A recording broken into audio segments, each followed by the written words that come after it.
I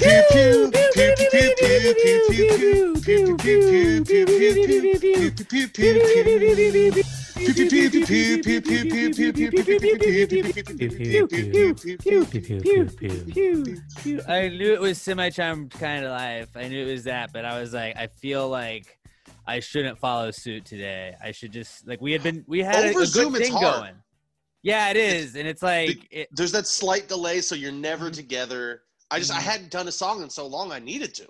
No, yeah, and I was like, this is Pat's time to shine. I wanted to let you shine, let you have the spotlight, which is why I didn't hop in with my own. I appreciate it. Hey, you know what, man? Happy Gravy Day, buddy. Hey, happy Gravy Day to you. Happy Gravy Day to all of you guys. Thank you guys for welcoming us in to your hearts, your homes, your cars, your ears, your eyes, all of that.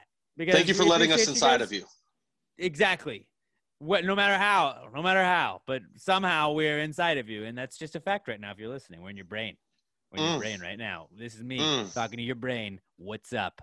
It's Gravy Day. Let's fucking go. It's episode 374 of Pass the Gravy, and we got Robert was saying, hey, we got a lot of comeback kids this week, so we got a bunch of those. That's probably gonna take like 4 hours to get through all of them. But then also, I thought we had such a great time just discussing flat caps last week, and a lot of people agreed that, like, yeah, you gotta be like only certain people can pull off the flat cap. So I was glad that we got to discuss that, and we all kind of brought up our own little like ponderings. It was kind of a thing Robert used to do on Where You Been, instead of like telling us where he'd been. He's like, I've been thinking. And so a little thing I do every morning when I go into work is I type up the weather so Rod doesn't have to like constantly be refreshing the weather channel, and he'll just be like, 20% chance of thunder or of rain. This is the weather. But it's always like there's partly cloudy and then there's mostly cloudy skies I see. Like, that's a lot. And, like, sometimes you get scattered thunderstorms, like, sunny skies. But, like, there's partly cloudy and then there's mostly cloudy. And this morning I was like, isn't there really only one isn't mostly cloudy also partly cloudy? Because it's either all cloudy or it's partly cloudy. No. And if it's mostly cloudy, it's still partly cloudy because it's not all cloudy, but it's like part of all can be most. Most falls under part. Now, this is like last week when we were discussing the different levels of, like, what order does it go in: moist, wet, and damp. Mm-hmm. So that's what this is. Like, partly cloudy, there's a few clouds up there. Mostly cloudy, you're basically blocking out the sky, but, you still get sunbeams and there's gaps in there. So it's like and then not there's just fully completely cloudy. not 100% cloudy. Right. But it's mostly. So you would say, mostly. Would you say that it was, like, partly cloudy then? Like, since it wasn't fully cloudy? I don't know. I didn't look up. Even though it was mostly, but it'd be partly. Most is still partly. Partly is not always most. True, but mostly is more than part. I feel like this isn't hard to understand. It's still its own kind of. Well, I just was like, I still think you could just get away with saying it's partly cloudy skies every single day, because unless it's raining, it's like, yeah, it is partly cloudy. It was mostly clouds, but it was still part clouds. Yeah, Robert, let's hear your take. No, it's just like Pat said earlier in the week, or last week, it's the same thing with wet. Just because you have like one drop of wet. Or moist. Moist. It's the same thing. Moist. Like partly cloudy means damp. Not as cloudy. What would you say, like, if it was is partly cloudy the wet, moist, or damp of cloudiness? Partly is damp. That's damp? Yeah. Okay. And then, mostly cloudy would be wet, right? Well, no, that's just like scattered. Is cloudy, like completely cloudy. Okay. 100% clouds. What y'all are saying makes sense. And I understood that there's obviously like mostly cloudy means more clouds than partly cloudy. But I was just like, you could also just always say partly cloudy and be right. You could also just say it's cloudy. Cloudy. Yeah, it's cloudy out there today. Maybe there's not clouds. Very.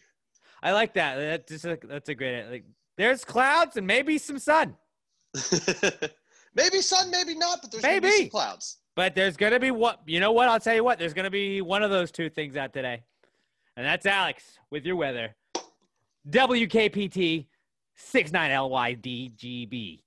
I don't know. That's all you can ask for. Just keep going on. ABCD. Just having at least one of them out. CBDYEF. Just bring one of them out. That's all we want. I'll imagine the other.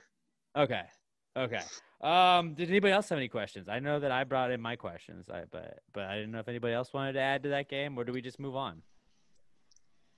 All right, cool. I'll just be the only one that brings in ponderings. Whatever, guys. Well, I didn't know that was a thing. Well, I didn't know it was either until this morning, and so fuck you for not knowing what I think, dude. I've got a question, but it's actually my not cool, so I don't want to use it now. Okay, that's fair. Let's move on to the Comeback Kid segment where we shoehorn whatever we can from the past week into a segment that we can talk about and pretend like it's news, even though it is news, but it's not really news, but it's just what we decide we want to talk about. So let's start with the Comeback Kid segment right now. It's the Comeback Kid. The Comeback Kid of the week. The Comeback Kid of the week. Bitch. Our first Comeback Kid this week is Captain America. I did it just for you guys. I know you guys are big superhero fans, but Captain America was back. I think he put out a new movie. Nope. No. Was it? He put something out, huh? Oh, I know what it was. Chris Evans was it a leaked dick pic or did he accidentally posted it? Apparently, he posted a screenshot of his camera roll and his dick was in there. I'm not ashamed to admit, I searched it, couldn't find it. That was going to be my next question because I didn't search for it. I searched for 2 minutes and it didn't pop up, and I was like, all right, whatever. That's America's dick. I guess yes, it sort of is. That's a fair argument. Robert, did you look for it? No, I didn't look for it. Did you see Liar. it? No, I didn't see it. I just saw that it happened, but I didn't actually see it or look for it. Shout out to Robert and I for respecting their privacy. Good on us. Celebrity leaks, man.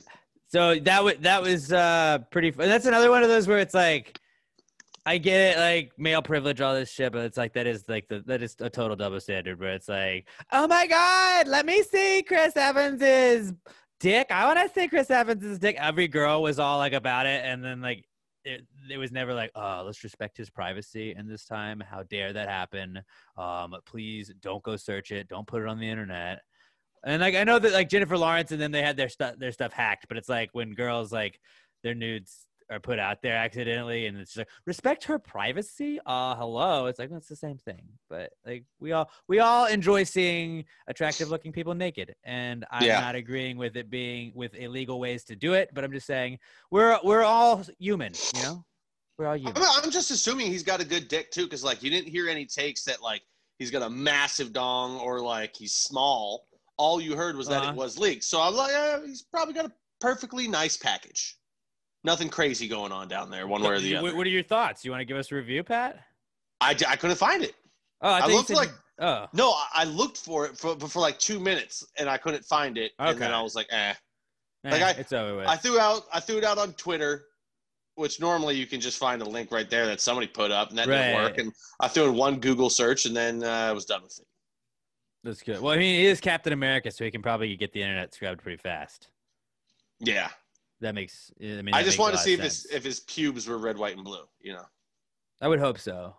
I know mine would be if I was Captain America. But yeah, Captain America, Comeback Kid this week, and so are dick pics.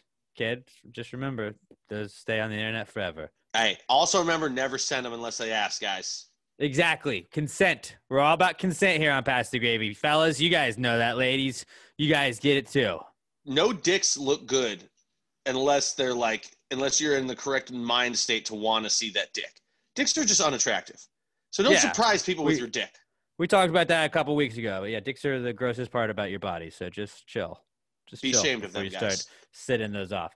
Another comeback kid we got this week is Kanye West and the Grammys. This was I added this one fairly late today, but Yeah, whereas we're recording this on Wednesday the 16th. I just was scrolling Twitter and I saw somebody peeing on a Grammy, is what it looked like, just the horn trophy. I was like, what the fuck is this? And then I realized, oh, this is Kanye. Wow. Okay. What's going on? And I think he was trying to call out the music industry or something like that. But I was Who knows? Yeah, dude, you do you, man. I don't know. I feel like at a certain point, you just kind of quit asking what Kanye is doing. That's like usually with videos like that too. It's not even from like, it's like somebody's sharing the video, but like, you know how you just kind of take somebody's video and put it under your profile, and then it has that like little link on the bottom to them. No, this was straight up Kanye's tweet going like, yeah, I do whatever the fuck I want. Which makes sense. Like, God damn it, for the love of God, just start shooting medication over that wall he built around his house. That's why he built the wall, dude. Like just start taking like Tiff's treats and hiding Xanax and shit in them and toss them over the wall like you're trying to drug a Doberman in a movie while you're fucking breaking a car out of a lot. Okay. Like a t-shirt cannon with like medicine. Yes. Shoot it over his house. I'm all for that. But it's got to be something like, what would Kanye go for? Like, he's not going to go for a t-shirt because he'll be fish fillet. I make my own t-shirts. Fish sticks, right? I think he would actually get very like I feel like real life Kanye does not find that joke funny at all. Probably not. I don't know what he finds funny now, honestly.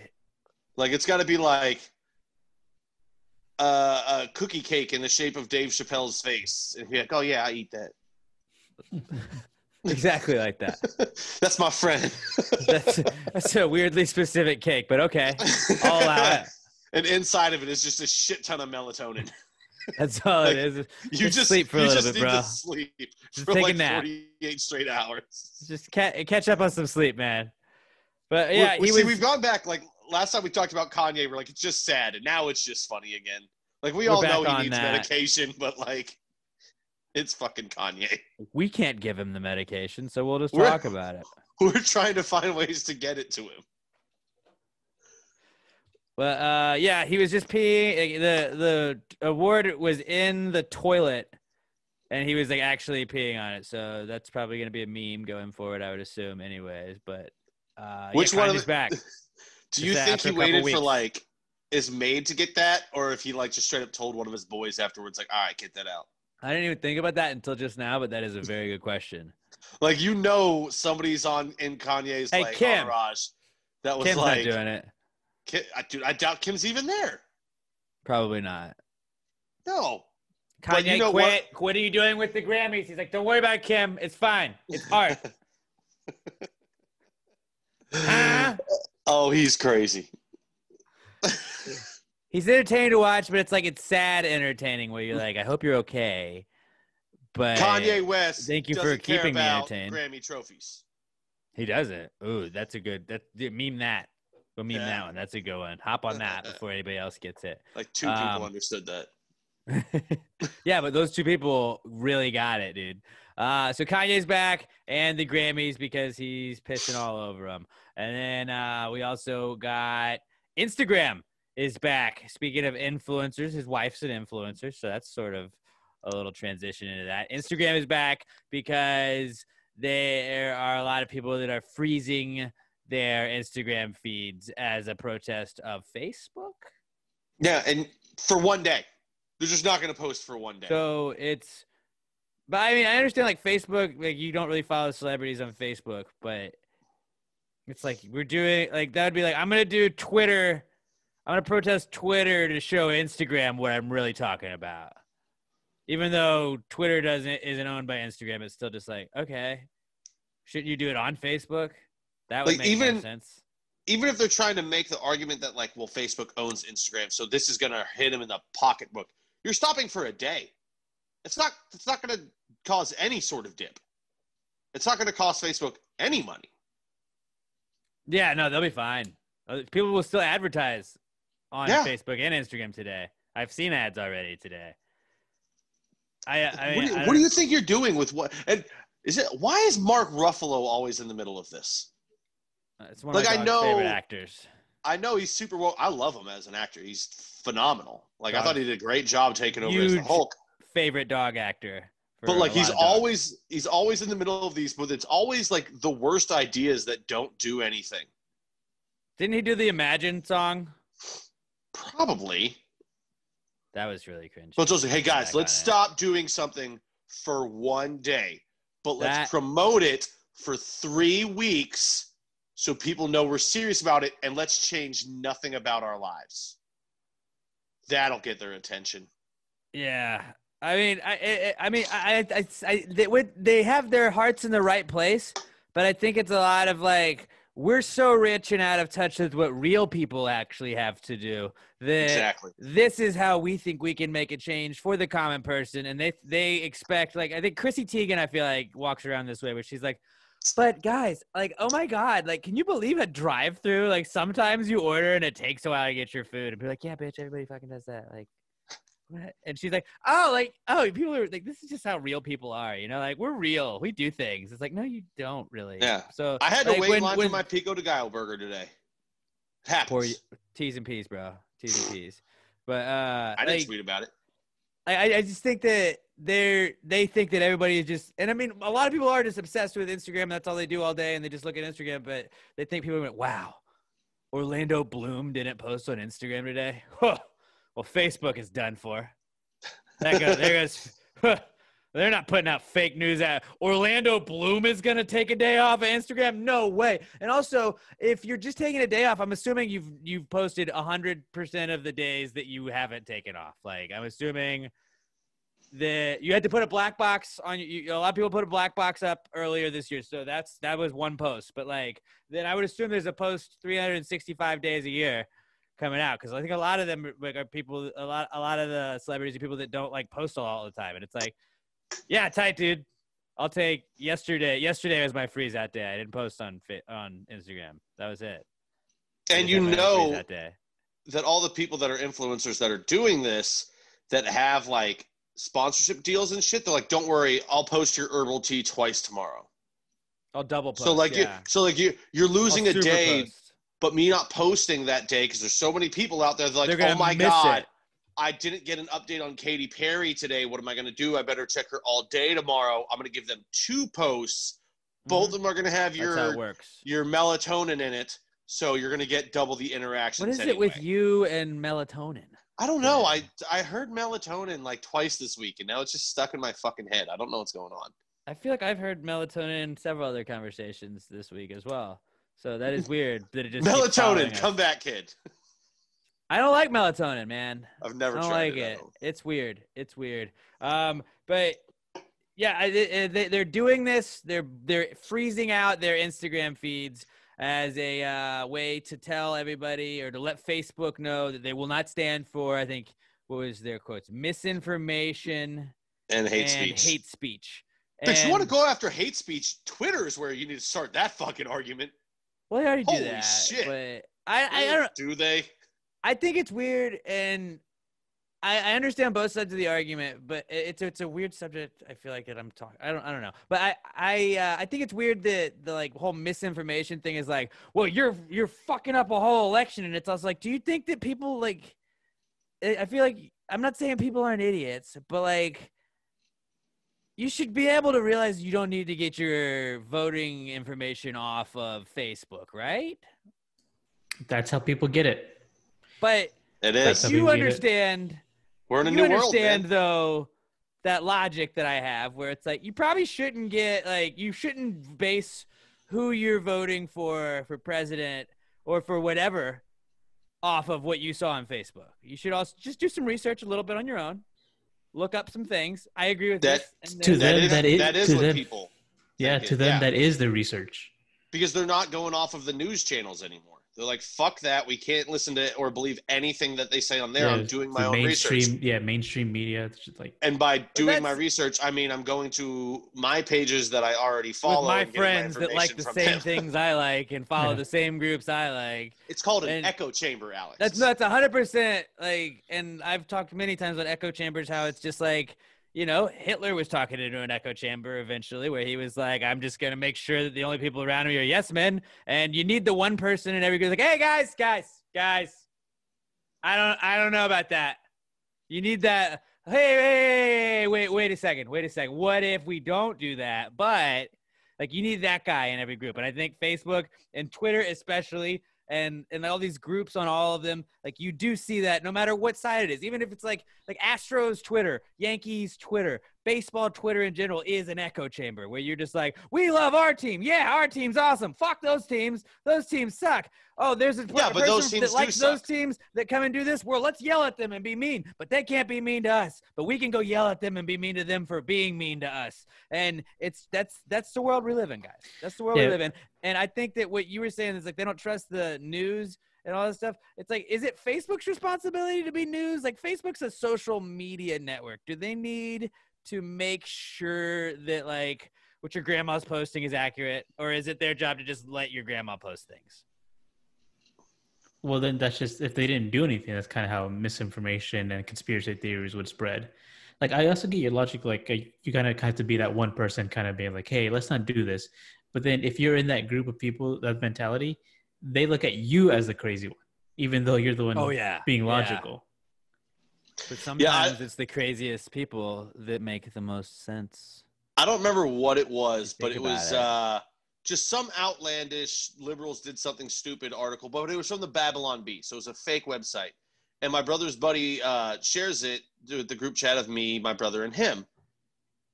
And I go, my brother was like, wow. So I was like, hey, just so you guys know that it's fake. It's like The Onion. It's a fake website. And the guy goes, yeah, no shit, it's fake. It's very obvious. I just thought it was funny. And I was like, yeah, well, my idiot brother did not know that. And he goes, yeah, I had no idea. See, that's the problem, is some people are so stupid. Right. And my brother's a smart guy, but when it comes to politics, he's one of those fucking, I've got my blinders on. The other side is so dumb that no story is too outlandish. And I'm not saying that, like, I understand that happens, but it's also just, it's not our fault. Like, it's not our responsibility to play to the lowest common that's why it's like, dude, whose fault? It's not my fault that guy believed it. It's not like that. It's not my fault that guy believed every story the National Enquirer posted. Like, is it like, was it those people in the grocery store? Was it the National Enquirer's job back when it was just like magazines were a regular thing that people looked at, like, to be like, oh, John F. Kennedy reincarnated as a goat? Like, and then, like, if you have to play to the dumbest people out there. Because that's what it feels like it is. And I understand hate speech. I get, like, not wanting hate speech and all that. And, like, that's a little bit of a different discussion to me. I think, like, but it's like any fucking information you see, it's like, yeah, you're kind of a shitbag if you're trying to confuse people by doing that. But also, like, just fucking double check some shit when you're reading. And I know a lot of people don't, but, like, that's not on Facebook. Here's what it is. And these two things really have nothing to do together, but, like, they do at the same time.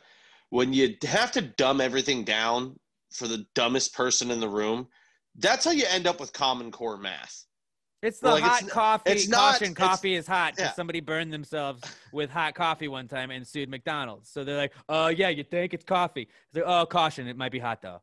But, like, if 8 plus fucking 6 can't just be 14 anymore, if you have to break it down to 2 plus 2 plus 2 plus 2 plus 2 plus 2 plus 2, like, if you have to make 9 steps to fucking solve a simple problem. Well, now what if the 8 you're thought doing it was too goddamn 12? much? See, now we're getting into uncommon. Because then it could be a prime number. I don't even know. I don't even know what we're talking about anymore. I don't Instagram, they're all fucking math. It threw me off. Wasn't there, like, Terrence Howard a few years ago was like 1 + 1 is not 2? I think so. I don't know who started it, but I do remember that was like a thing, and then people started like arguing it, and it was. Wait, Terrence Howard, is that the first dude that played Rhodey in the original Iron Man? Yeah. Yeah, he's a fucking idiot if he said that. See, this is why I don't worry about misinformation. I get all of my political beliefs directly from Robert. So, like, everything I've said on here, guys, I got it from Robert.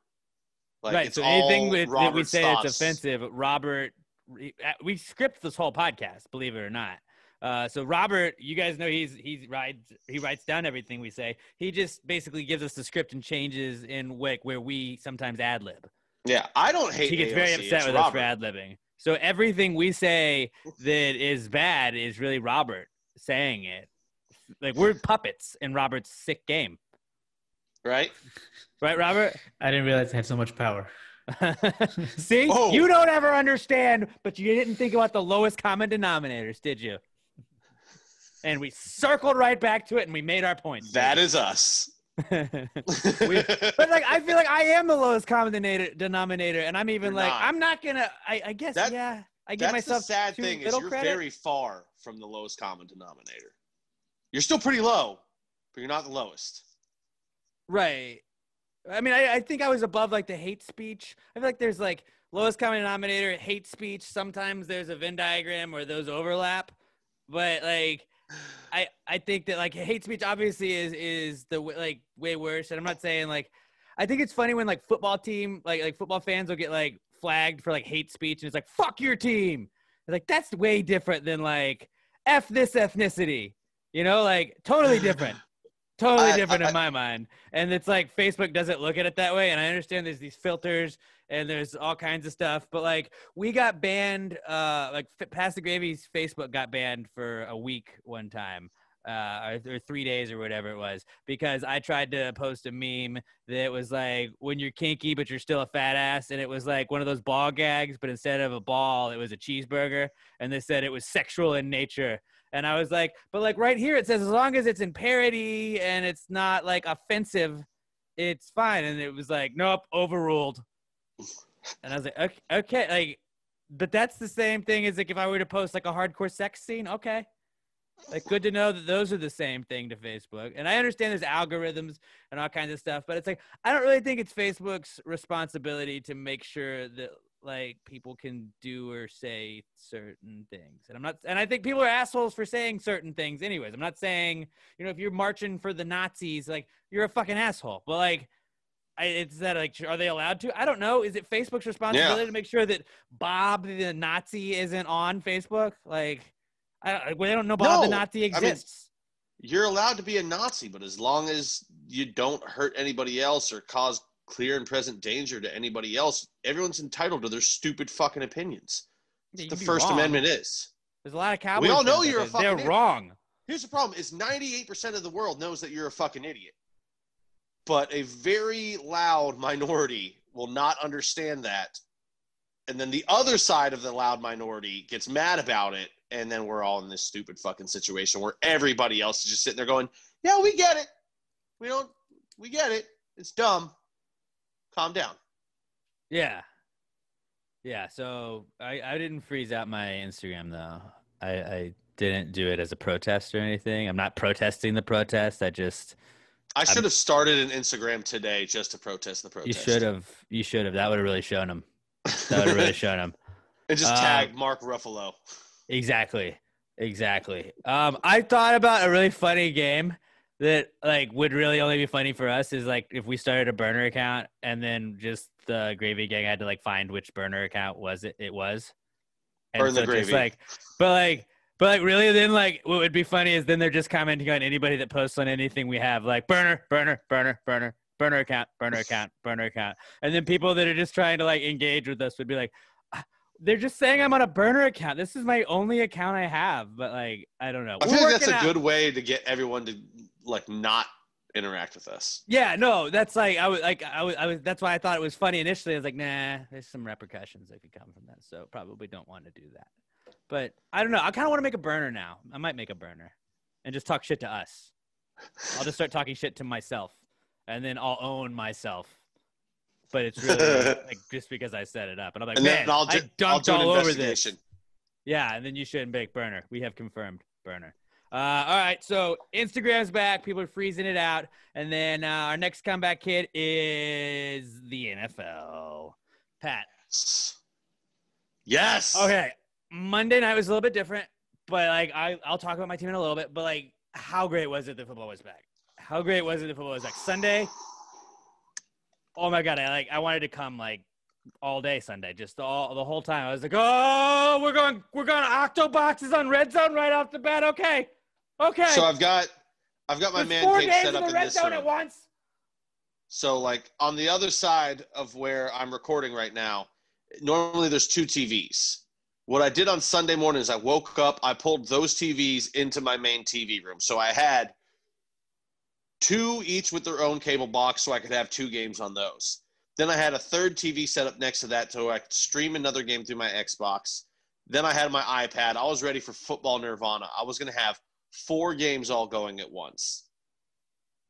And then I realized, shit, I'm going to have to leave before this first round of games ends, which the Packers are playing, to get to work in time. So I took all the time to set all that up, and then I drove into work anyway 3 hours early just so I could watch the Packers. You took all the time to set it up, 0 time to calculate that. Well, I was sitting there. I was thinking about it the whole time, and then I was like, no, you had football brain. You were like, football. You're a dude. You're like, football. Me set up TV. Me go get TV. Me place TV here. Me watch football. Oh, fuck. I have other things I have to do. Yeah, it was great, though. I get that way. Because then I still got – actually, a little mini not cool. I was driving into work. I left myself plenty of time. But on the way there, I forgot – because I was wearing my jersey, I realized I forgot to bring a work shirt. So I had to peel off right before I got to work to TJ Maxx and buy a new shirt. And, of course, there's a line. I barely made it in time for kickoff. I was very pissed. Not for work, but for kickoff. Yeah. I guess you were Then I got there. I sat there in front of the TV. I locked the front door. So, like, even if somebody did pull up to the restaurant and they could see me watching TV through the window, I was going to ignore it. Be like, we're closed. Thank God that didn't happen. But it was so good. Oh, God, dude, having football and having just, like, because playing fantasy football, having to check like 16 different games all at once, and you're just always updating and looking at other players. I was looking at bets all goddamn day. All damn day. My parlay went in to the Sunday night game. It didn't work out, but whatevs. Yeah. I was riding that the whole time. Just like those habits you have. That like I woke up early. Like the pre-game show on Fox came on with like Michael Vick and Dave Wanstead and them or whoever it is.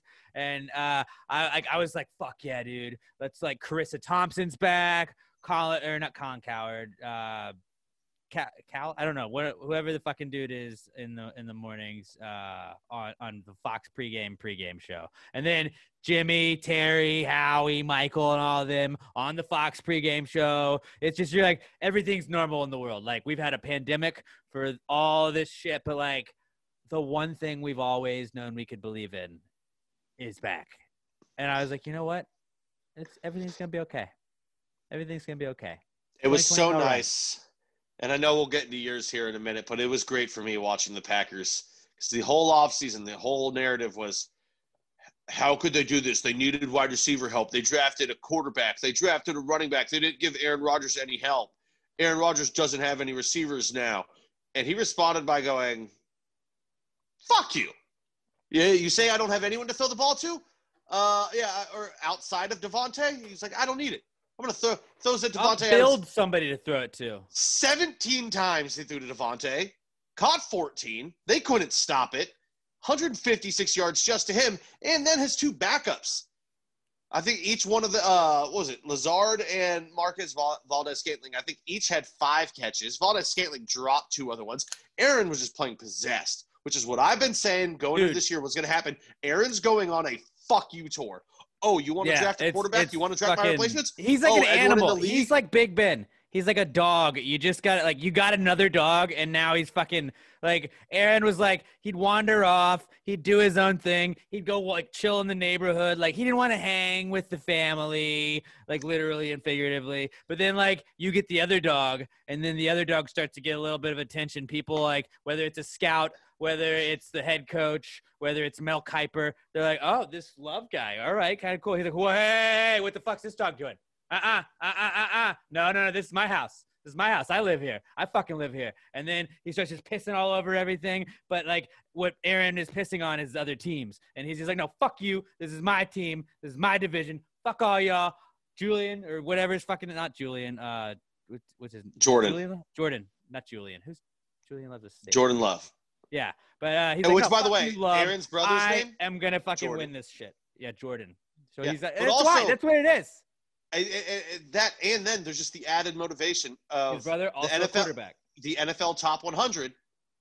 They did not put him in the top 10, and the 2 other times that they've done that, he came out and won the MVP. What number was he? So I think he was 12. He might have been 11. Dude, he wears number 12. You have to be cool with that. That's kind of cool. No, not like picture like this. If JJ Watt was ever 99, he'd have to be kind of like, it is kind of cool that I wear 99. No, here's what it is. The second that he was not in the top 10 Jordan meme, at that moment it became personal.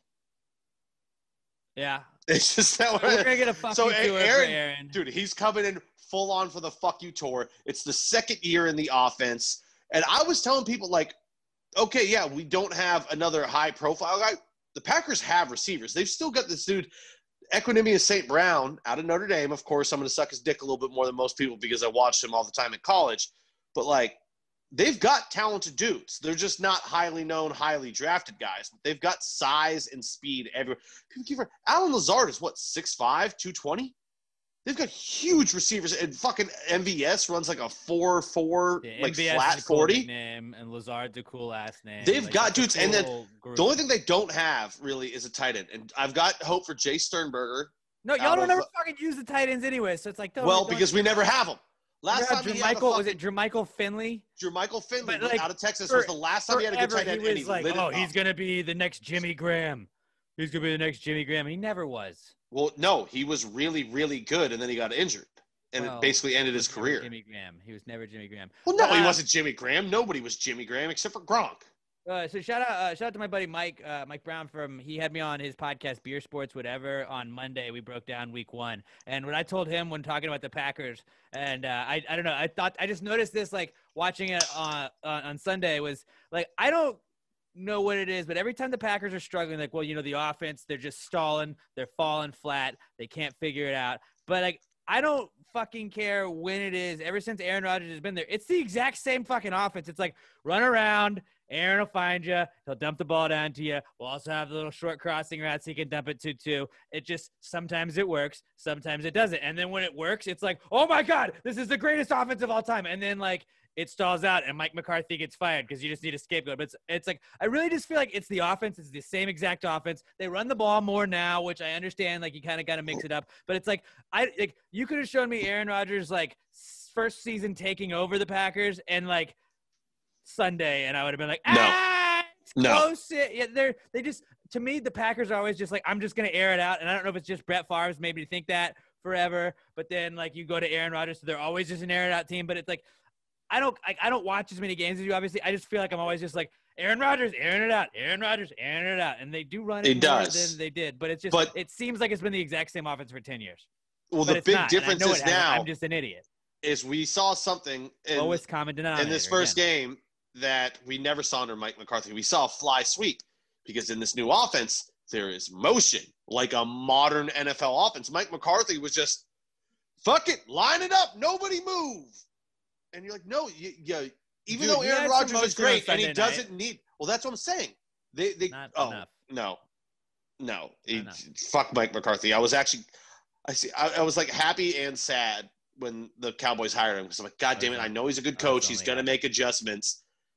And then they come out in that game, and I was like, oh, this looks like the same old Mike McCarthy. He said he took a year off. He learned. He was going to modernize his offense even more. He had like a fantasy football group that he worked out with, and like, let's study tape together, boys. And then you see him sitting on the sideline. I'm like, you look even fatter and dumber in dark blue. He did look stupid in that white D hat. Just that dumb face and that fucking – the fat jowl. D stands for dunce. It doesn't stand for Dallas. Like – you see, he's in that weird, like, he's not Andy Reid fat, where you're just super fat and, like, being fat is your thing. It's just fat jokes but fat, though. He's in, where like, still kind of cut. Yeah, he's in my level of fat where, like, dude, if you're going to be that fat, you grow a beard. Nobody wants to see this fucking gross double chin unless you're just, like, ridiculous fat. Then it's he's just like a you grow a Bill mustache. O'Brien. And it's your yes. He's a fatter like Bill O'Brien. O'Brien is, like, fat. Like, he's not, like, fat. He's, like dad jacked. Like, he looks like he looks like he used to be a lineman, used to work out all the time. But, like, obviously, you know, he's got the wife, he's got the kids, he's got football. He's like, workouts and kind of got him away from, he's focused on coaching up other people. He's not in shape, but he's not obese. But then, like, Mike McCarthy's like Bill O'Brien, but he also likes a bunch of cheeseburgers and eats a lot of Whataburger and stuff like that. Which I'm not saying you live wrong, in Wisconsin long enough, you're just going to like, exist on cheese. That's a very good point. So maybe he thins out, but I think Dallas has a lot of fried food too, so maybe not. Oh yeah, no. Moving from Wisconsin to Texas is not going to help your fatness. Very true. Very true. Football is back, dude. I think the Ravens are going to be a problem. Spoiler alert. I don't think that's my dark horse prediction. I know nobody was thinking the Ravens might be good at all, but like I think this Jackson guy might be pretty good. They got a defense, I don't know. I think Baltimore could shock the world this season and go out there and do something. They're going to kick the shit out of the Texans. I know they're going to be fucking good. But I wrote down when I was breaking, because I knew I was doing that podcast Monday, so I was like writing. I had notes for week 1, and I just wrote down J.K. Dobbins is going to be a fucking problem. And I was like, yeah, just for other teams. Like God damn it. He had 2 touchdowns in his rookie debut. He's the perfect back like for that system, and he's the second back.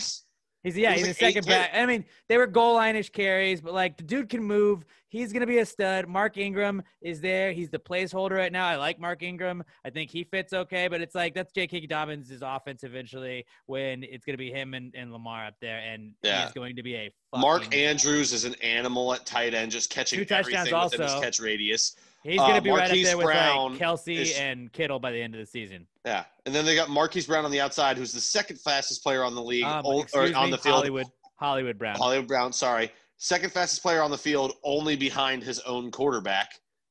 Like, they're just everywhere. They're explosive, and it's going to be a very rough Texans game. But, like, I feel sad watching that offense when I'm watching it, and it's mostly just like out of, like, I wish my team was like that. Right? Why can't we do that? Oh, man. Why can't Daniel Jones run that fast? Daniel, I love you. Just run faster. Do that. I felt so bad for Saquon. Why can't we throw the option out there? Because everyone wanted to make fun of him going, oh, he only had 6 yards. He was getting hit in the backfield. It wasn't Saquon's fault. There were 3 guys around him. Line is like, goddamn, I thought that Philly might have had the worst offensive line in week 1, and then your game happened. And I was like, holy fucking shit, just go to the heavy package and let him at least get to the line of scrimmage before he gets hit, and he'll get you 4. But he did have that. No, he's getting he hit 3 yards That was deep. Sweet. Yeah. That one play, that was cool. Oh, look, man, amazing with that when you give Saquon just a little bit of room to work with, he's really good. And he can do these things. Maybe we should do that more. Okay, hear me out. Right, Danny Dimes had some great throws too, though. He looked good. He will be defined by that interception. He will be defined by that interception. That first interception, I don't think was his fault. That second one in the red zone, definitely 100% terrible. Worst looking interception you could possibly throw. As a fan of the Giants, obviously as a diehard biased fan, I am trying to be as unbiased as possible. Didn't look great. Offensive line, problematic, but positives were that the offensive line hasn't had a lot of time to work together. There's some new guys there. Cam Fleming looked like a fucking piece of shit. Will Hernandez didn't look ideal. Andrew Thomas, though, first overall pick that we had, fucking looked like a beast. Looked pretty awesome there. He was holding that line pretty well.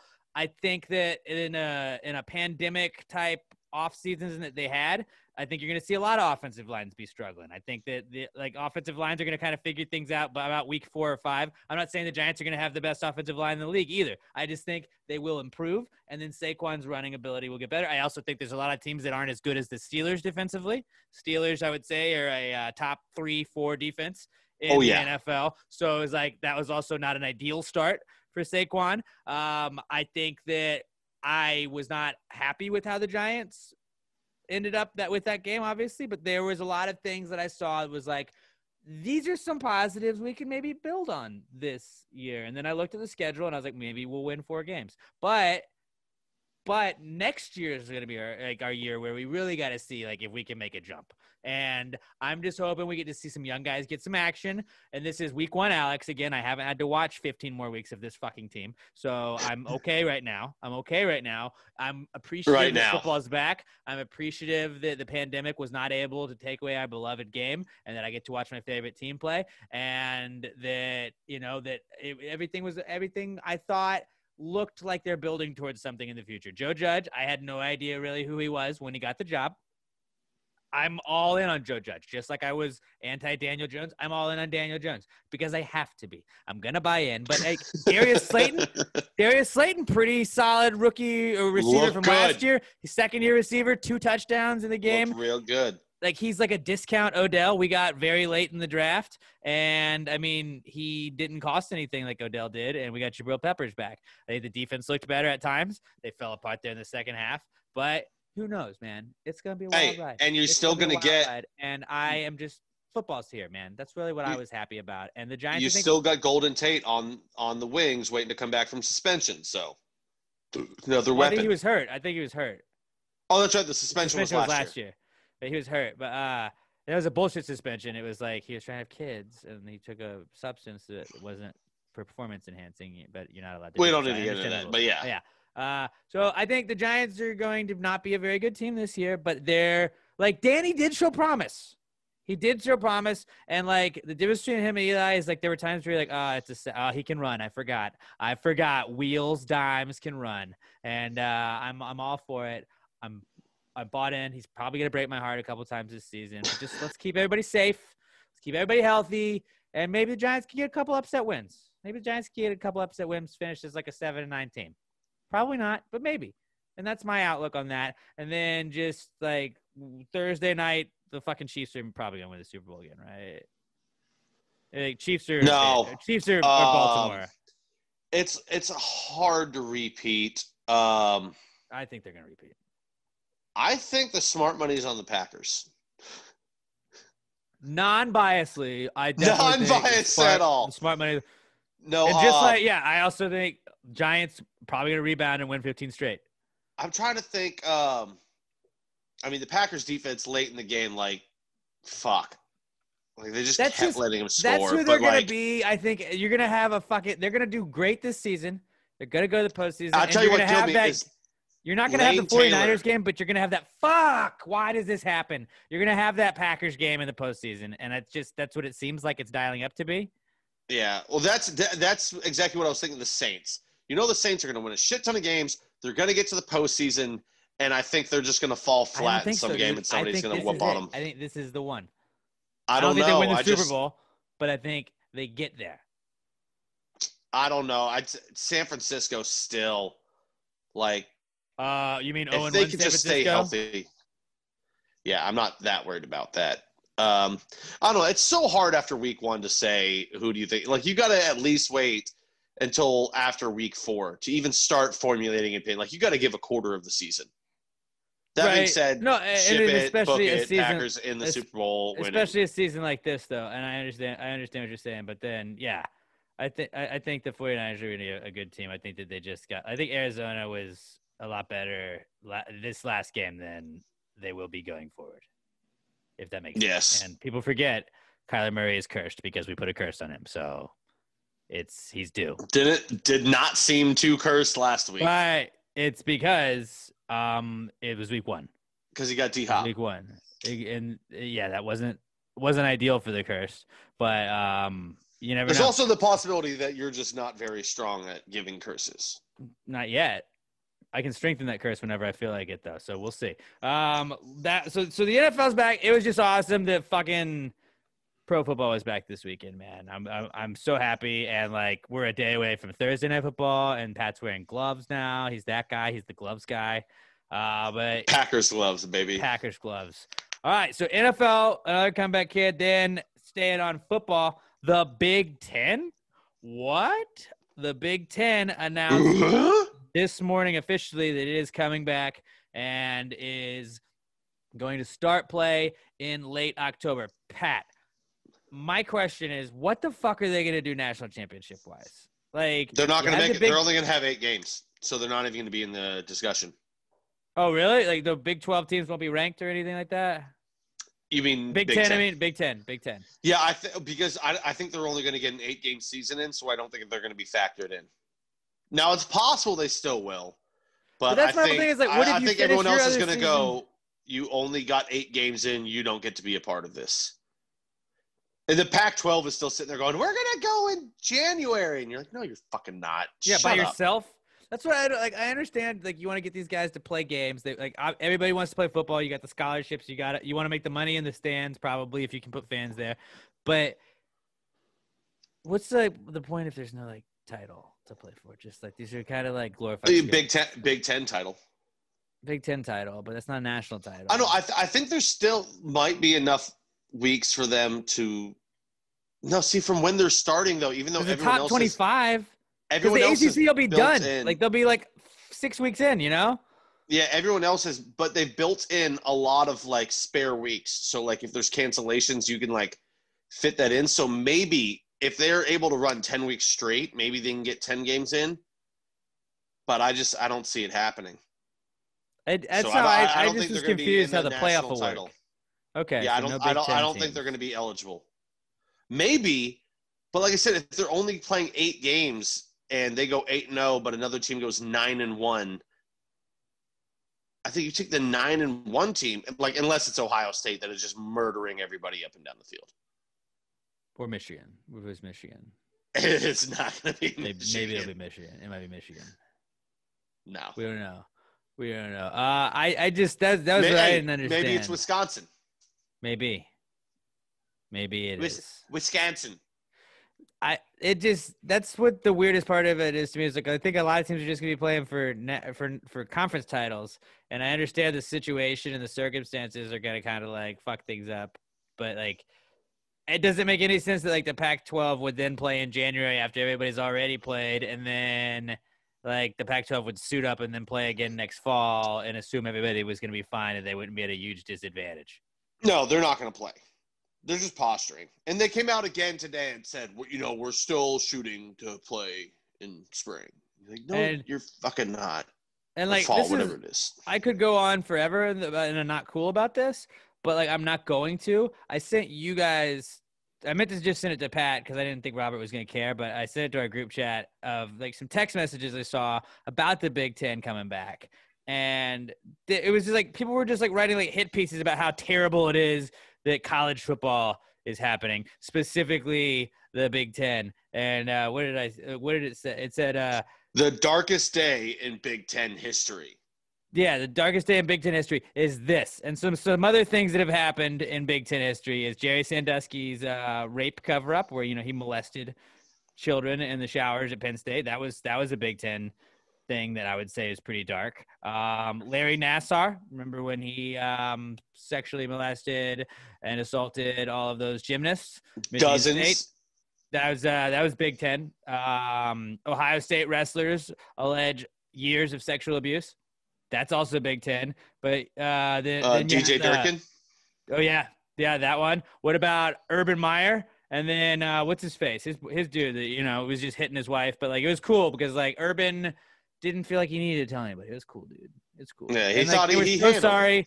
Urban stepped down because he was so sorry, and then Ohio State was like, you know what? We don't tolerate this so much that we are also going to give Urban a professor job at the same school. So like, darkest days in Big Ten history, probably not saying that the football's coming back. It seems like somebody's just a stick in the mud and doesn't want anybody to have fun. Sounds like my favorite part of that. Nobody gets any. Is just how the lady that wrote the article, and I'm not even going to say her name because fuck her. She goes, "Don't glorify that." Yeah. The day the vaunted Big Ten became the SEC, you're not vaunted anymore. And everybody wants to be the SEC. Yeah, you have Ohio State, and that's it. The SEC is the class of college football. They also have Michigan. Michigan hasn't done shit in 15 years. Harbaugh is enough for points on that. They win maybe 9 games a year. They get destroyed by Ohio State. They don't even play Notre Dame regularly anymore. Their second biggest rival, and it's always been one of the biggest rivalries in all of college football. State. No, it was Notre Dame for the longest time was a bigger rival, even though it was in state because for years they were number 1 and number 2 in all-time college football wins. So it was a great rivalry every year, and then they just go, no, not anymore. We're just going to get our ass kicked by Ohio State, and that's it. Well, not everybody just has this non-conference schedule they can work up every single season. All right, buddy.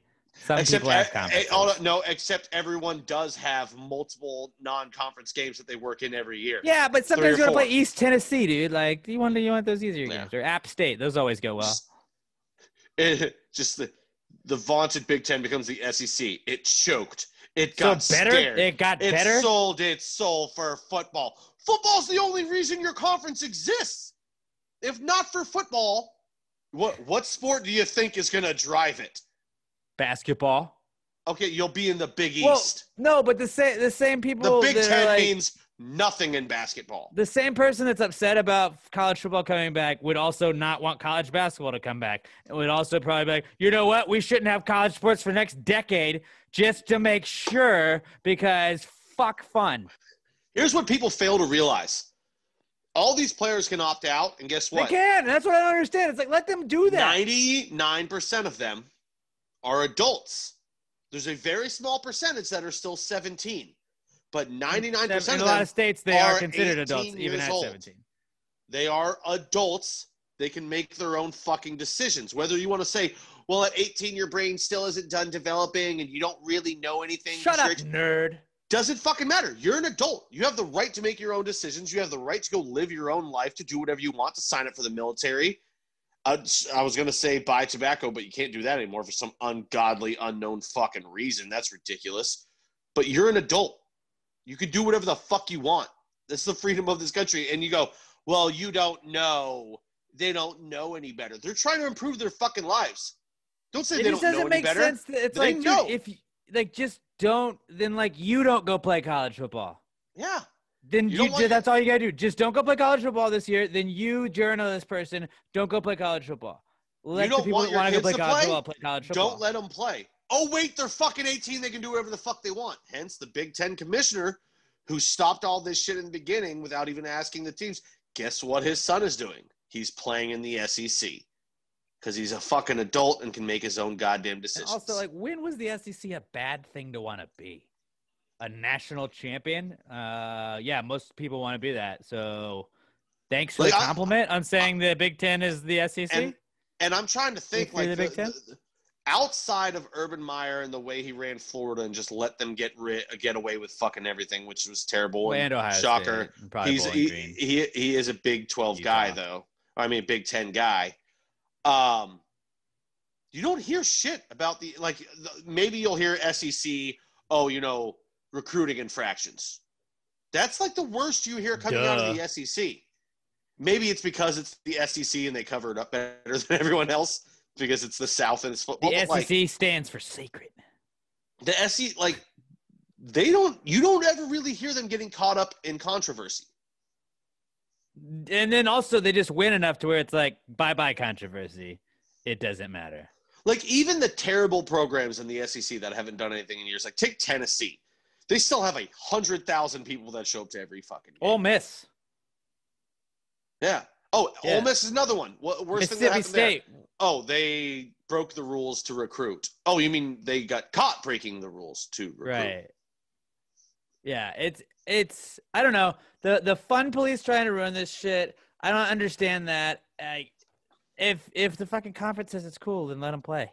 Let them fucking play. They can opt out, like you said. It makes no sense to then try and be no, how dare them? It's just stop. It's all these people that say everyone should still be indoors doing nothing. And ideally, yes, that would be the way that we could finally kill this is everybody actually stays indoors and does nothing. But and clearly, then it'll go away. That's not going to happen now. It's not going to. We've tried that. You have to accept that and just go on with fucking life. And that was Alex and Pat solving the COVID problem in football. Take that, Fauci. Lowest common denominators. Exactly. Maybe we should just rename the podcast that. That's what that makes more sense. Our next comeback kid is football, but European football because the English Premier League came back this week, and just to follow suit, traditionally West Ham loses their first game, so we stuck to tradition and lost our first game. So shout out to West Ham for keeping up with traditions. I've never been a West Ham fan when they did not lose their opening game. So, why would who did we play? Newcastle, the worst team of the teams we started off against. And then we just get Arsenal, Man City. We have 5 games against top teams. Right. We like to be underdogs. We like to play from behind. We won the Carabao Cup against Charlton Athletic, who is in leagues down from us, but still we beat them. So how about that? Is it Carabao or Caribou? Like the deer? Carabao. I think it's like an energy drink in England. Fucking England. Yeah, I saw that this was going on, and I was like, you know what? I don't even need to tell Alex it's going to be there. Oh, I was. So apparently in the Premier League, you can like bet in stadiums, in stadium during game. Yeah. Half of their sponsors on the jerseys are just betting sponsors. I think Vegas is going to be working on that for sure. But that'll be awesome. It's on its way. The NFL is going to be even richer. Like in the next 15 years, we're going to see contracts. We thought they're exploding now. Like that deal for Patrick Mahomes, where he got $500 million, is not going. Like we're going to see $600-700 million deals for quarterbacks in the next 15 years, because once betting is allowed, there's going to be so much more money flowing through the sport. We're going to start seeing soccer contracts, like Messi and all that shit. I don't know about that, because if there's a cap, maybe not. But yeah, but soccer's back. That's true, the cap. Yeah. Soccer's back, and I'm not gonna get too much into soccer, but that was cool that soccer was back. But yeah, gambling is illegal in those stadiums, which is pretty minor setback for a major comeback. That's all. But then just because you're talking about gambling, another comeback kid is getting your friends to start gambling, because I definitely did that with several people this week. And while it is great for me, because now I have friends that I can text and be like, it's one of the best things in the world to be able to like text somebody, be like, fuck yeah, let's go, let's fuck them up, let's get this over. And like you're like texting back and forth during a basketball game that you don't care about either of the teams, just the fact that you bet the over on it. Like that is a fucking thrilling experience, just going back and forth with your buddy. Like I've always really had to kind of go through that myself, and I feel less crazy doing it. So I know probably not great that I'm getting my friends to start gambling. I'm not naming names, but like it's nice. It was nice. I know I've said this the last 2 years. I'm ready. I'm finally ready. I want to get into it. We got to get together. Hop on that chat, bro. We'll hop on the gambling chat, and then that'll be like all we do all day is just talk shit about gambling. Well, I need you to like set me up. Like what am I downloading? What site am I using? All this shit, because I don't even fucking know. I got you. Yeah. We'll get together on this, because I want to start betting. Hey, my record stood for itself last year in betting football. It did. It really did. I will let this Gravy Gang member go unnamed, because I'm not sure. Like a lot of people don't want to know. People know that they're gambling, but I've definitely set up a Gravy Gang member with some like where to start, all that stuff. I'll hook you right up, just like I hooked them up, and we text every day. Now we're like, fuck yeah, let's go. Let's win some money tonight, bro. Let's win some fucking money. That's the best text ever. You're like, let's fucking do it. Let's do it. Fire on this. It's fucking great. It's fucking great. People that don't pay. Well, that and gambling when it hits, and you just get that. When you get that just LFG, you get that text. Let's fucking go. When shit's just going right. Let's fucking go. Let's fucking. Somebody catches the touchdown pass late in there, and you hit the over. Let's fucking go. It's like 11:45 on a goddamn Sunday night. Everyone's already in bed. And then you're just the degenerate still sitting there fucking white knuckling it on the couch. Let's fucking go. It's the blowout game. They're like, why do you care so much? Like, or better yet, the fucking 12-15 Hawaii game in college football. It's just that late night bullshit that's still going on. You're the only one that's still awake watching because you've got a problem. That's the best. Yeah, 100%. Fresno State on the fucking East Fresno Coast. State, Hawaii.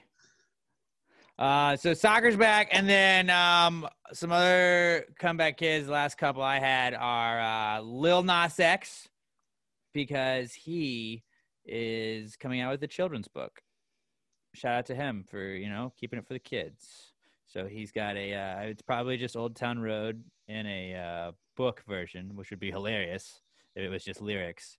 But he's writing his own children's book. It's called C is for Country. Which means he's a country artist. Panini is definitely mixed in there. Like, don't be a meanie. Come on, that's going to be in the book. I would love that.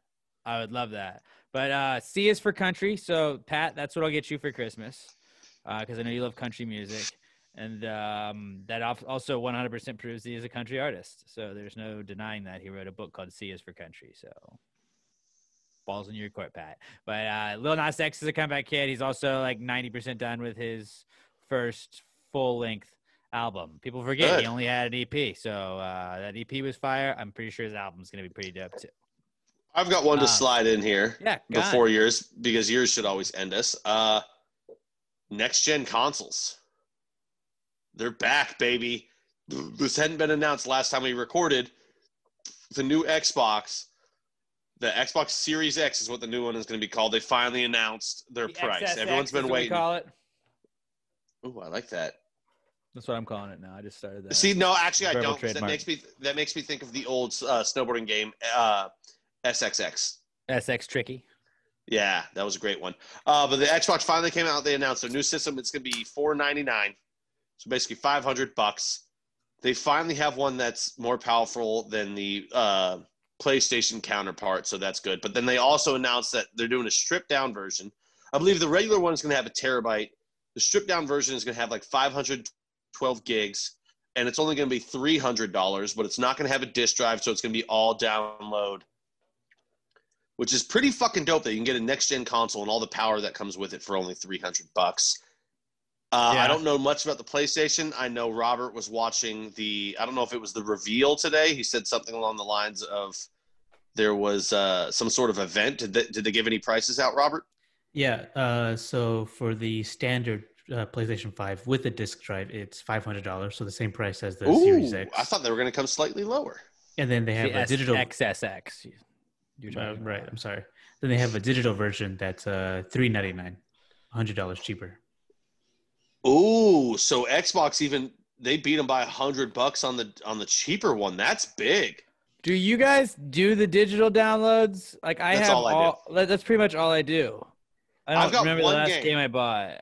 I've got one game, and it's the Master Chief Collection, and I bought that I think 2.5, 3 years before I ever owned the new Xbox, because I got it when it came out, and I was like, I'm gonna buy the Xbox One any day now. And then I went 2 years without buying it, so I just had the fucking disc. Wow. Because I love Halo, man. That's my shit. But also, the other thing I forgot to say, for the Xbox, they announced this sometime this week. And they said pre-sales start on the 22nd, I believe, and it goes for sale on November 10th. So within a month of them announcing it, finally the price, that they're like, dude, we're selling it. That's huge. I thought this thing was going to be December at the earliest. Yeah. So this is awesome. Did they give us a release date on the PlayStation?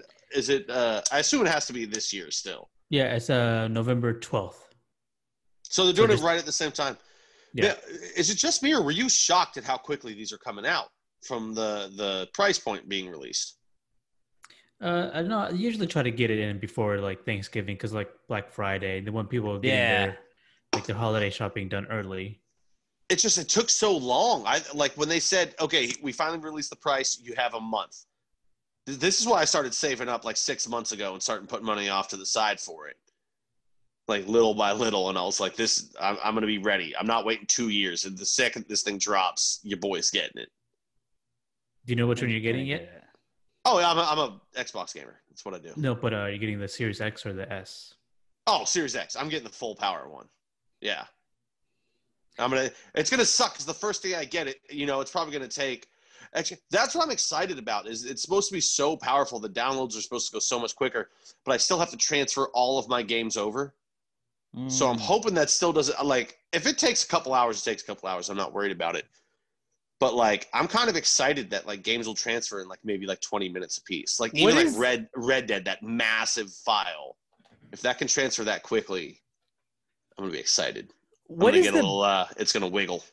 What's the benefit of having like just the disc though? Like I understand like you can play it offline, I guess, but like you can play a lot of the games you download offline, right? Like is there like a legitimate reason that you would just besides like feel or like preference that you would want the physical games and to be able to have the disc reader in it?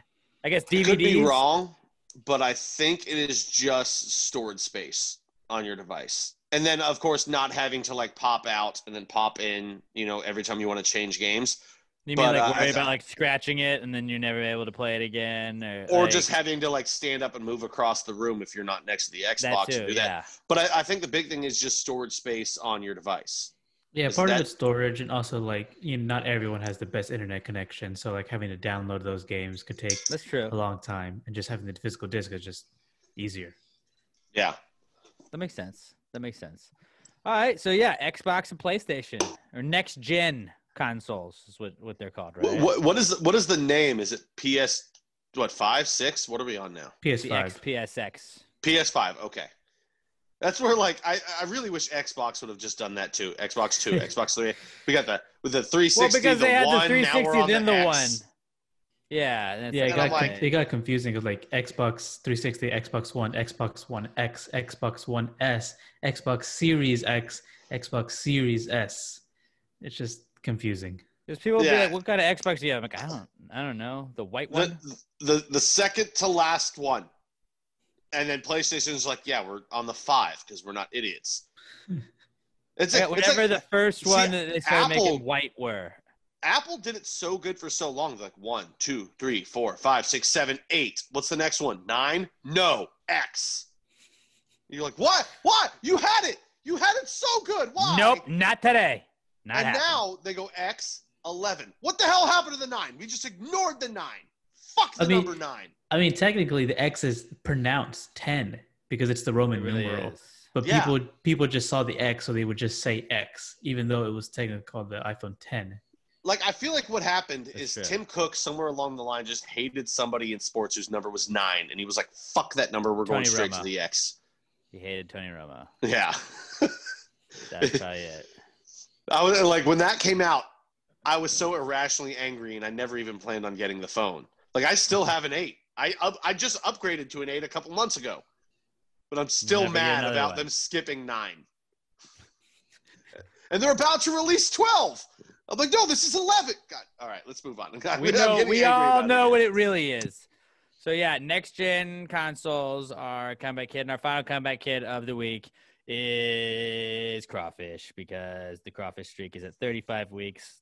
Just pencil me in for 52 because it's going to happen. Crawfish Cafe again, and obviously they're not as good as they are during crawfish season, but people are like, hey, Alex, it's actually not crawfish season. I'm like, shut the fuck up. It's crawfish season when I say it's crawfish season. And the Coward Up Getting Crawfish still says it's crawfish season. So maybe they're smaller crawfish, but we're getting it done. And the streak is at 35 weeks now, and it's going to continue to go strong. So there we go. Have you even considered at any point ordering like 2 more pounds than you want, bring them home, breaking them down, and then making your own etouffee or something during the week? Or nah. I kind of figured. I eat enough crawfish as it is. I don't need to like eat it other days. You gotta love a good etouffee though. Oh, good etouffee is nice, but like I got a lot of crawfish in me this year. I had a lot of damn crawfish here. I don't need to add to that gout no more. Yeah, I ain't getting no gout. Don't you talk about that gout there, Pat. See, I love that right there. That was... The way Pat sounds like the Pat. The Pat. You understand what I'm saying, huh? My name sounds great with a Cajun accent. It's great. Bananas. Pat Alex and Robert. Bananas and Robert. And Bobby. Bobby. Oh, Bobby jokes. Tell us a joke, Bobby jokes. Bobby jokes. You give us one of them jokes. We always like Bobby jokes. He's funny. He's got them jokes. God damn it. I know it's not true, but I wish Coach O was on Cameo, because, like, I would lose every last dollar I had having him say shit. Just have him say random things you just want him to. It's like, here's a series of words I'd just like to hear you say. I don't really need you to say any message. These are just some words I wrote down that I want you to say so I can hear your pronunciation. If he was on Cameo, I would have us completely scrap the opening of this show and just have him say, it's Pat the Gravy with Alex, Pat, and Robert. And that's it. And Robert. It's ROBEAUXERT.